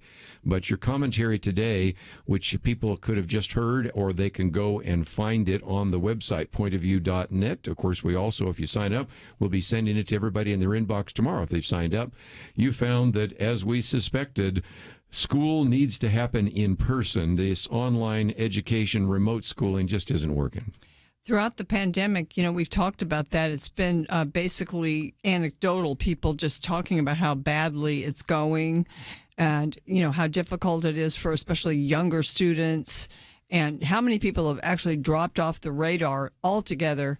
Even out in California, you had reports of people that never signed in, never logged in all those months. And so now we're actually starting to get some data on it. And there's a group called the Northwest Evaluation Association, NWEA. They looked at online test results for 4.4 million public school children in 3rd through 8th grades, found that students actually did nearly as well in reading as they did this fall. But in math, the progress was slower. And then there's another group called Renaissance Learning, Inc., and they found that students started school this fall significantly behind expectations in math and modestly behind in reading. And, you can that makes sense because I think a lot of parents are more intimidated by teaching math. And this one education blogger said it well, I think. She said, kids pretty much learn math at school or don't learn it. Math skills build upon each other. So if you miss one skill, then you kind of lost after that. And I always made my kids do math in the summer too, just to not lose it. But, I think, I'm not madly in love with public schools. And so I thought, well, parents are going to be, they're going to be start to understand what's going on in the public schools. Some of them may want to move to a private school or homeschooling permanently, and they'll learn some things. And I think we are learning from this pandemic. But one thing we are learning is that you need to be at school, and kids need to be, if they're homeschooled, then their parents are providing opportunities for their children to also be with other kids. But otherwise, and that's intentionally done. But otherwise, it needs to be in-person school. And, we are doing severe damage to a whole cohort of kids by not having school. And so, I think these studies are just the tip of the iceberg. They're going to be the beginning of a flood of information that's going to come. In Virginia, in the state of Virginia, they're saying that virtual learning is tanking academic achievement in their largest school system, which is Fairfax County. Mm-hmm. And students are doing badly. That percentage of Fs in middle school and high school jumped 11%.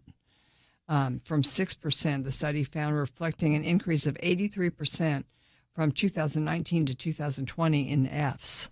That's pretty bad. And the thing about it is, there's no reason for this. I mean, the child is more in danger of getting, the coronavirus at home or anywhere but school. The CDC said the safest place for children is in the school, because they are not as much carriers as other people, and they don't suffer like it. So it's the safest place for them to be, and yet they're keeping them out and they're suffering. And so I would encourage people, pray for our case. It's at the Supreme Court right now. It will begin to open the schools. Justice Kavanaugh has that case. Be praying for him, and we could get a decision later today. Go to firstliberty.org to kind of keep following. Sign up for the alerts, and you'll get an alert if something happens. But be praying, because this is important. We have kids that are dying around the country from suicide because this is harmful to them. It's harmful to their education, and there's no reason for it. Let me just mention, we're simply out of time, but one of our callers wanted to talk about having read the book Live Not by Lies and wanted to talk about that. I just don't have the time to talk about it, other than to say my commentary on Monday points out that Kelly and his wife actually are doing a teaching on that. So you can go to Standing Firm on Facebook, Live Not by Lies, and you're actually teaching on that. Yeah, and we're just doing a little book club amongst our friends and some others, and just going through it, because I think I would just encourage listeners, read the book. It helps you understand what happened in these communist countries and how the totalitarian government comes in and what is necessary to fight against it, even now in our own country. So again, some of you wanted to talk about that. We will come back to that on Monday, and I'm going to keep promoting this, because if you'd like to actually take a course with Kelly Shackelford, you can do that as well. We need to say goodbye, and want to thank Andrew and Steve. We'll see you back here on Monday.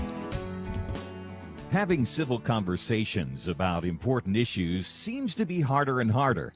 Various media outlets tell people what they should believe, why they should be outraged, and getting people to actually think, well, it can be difficult.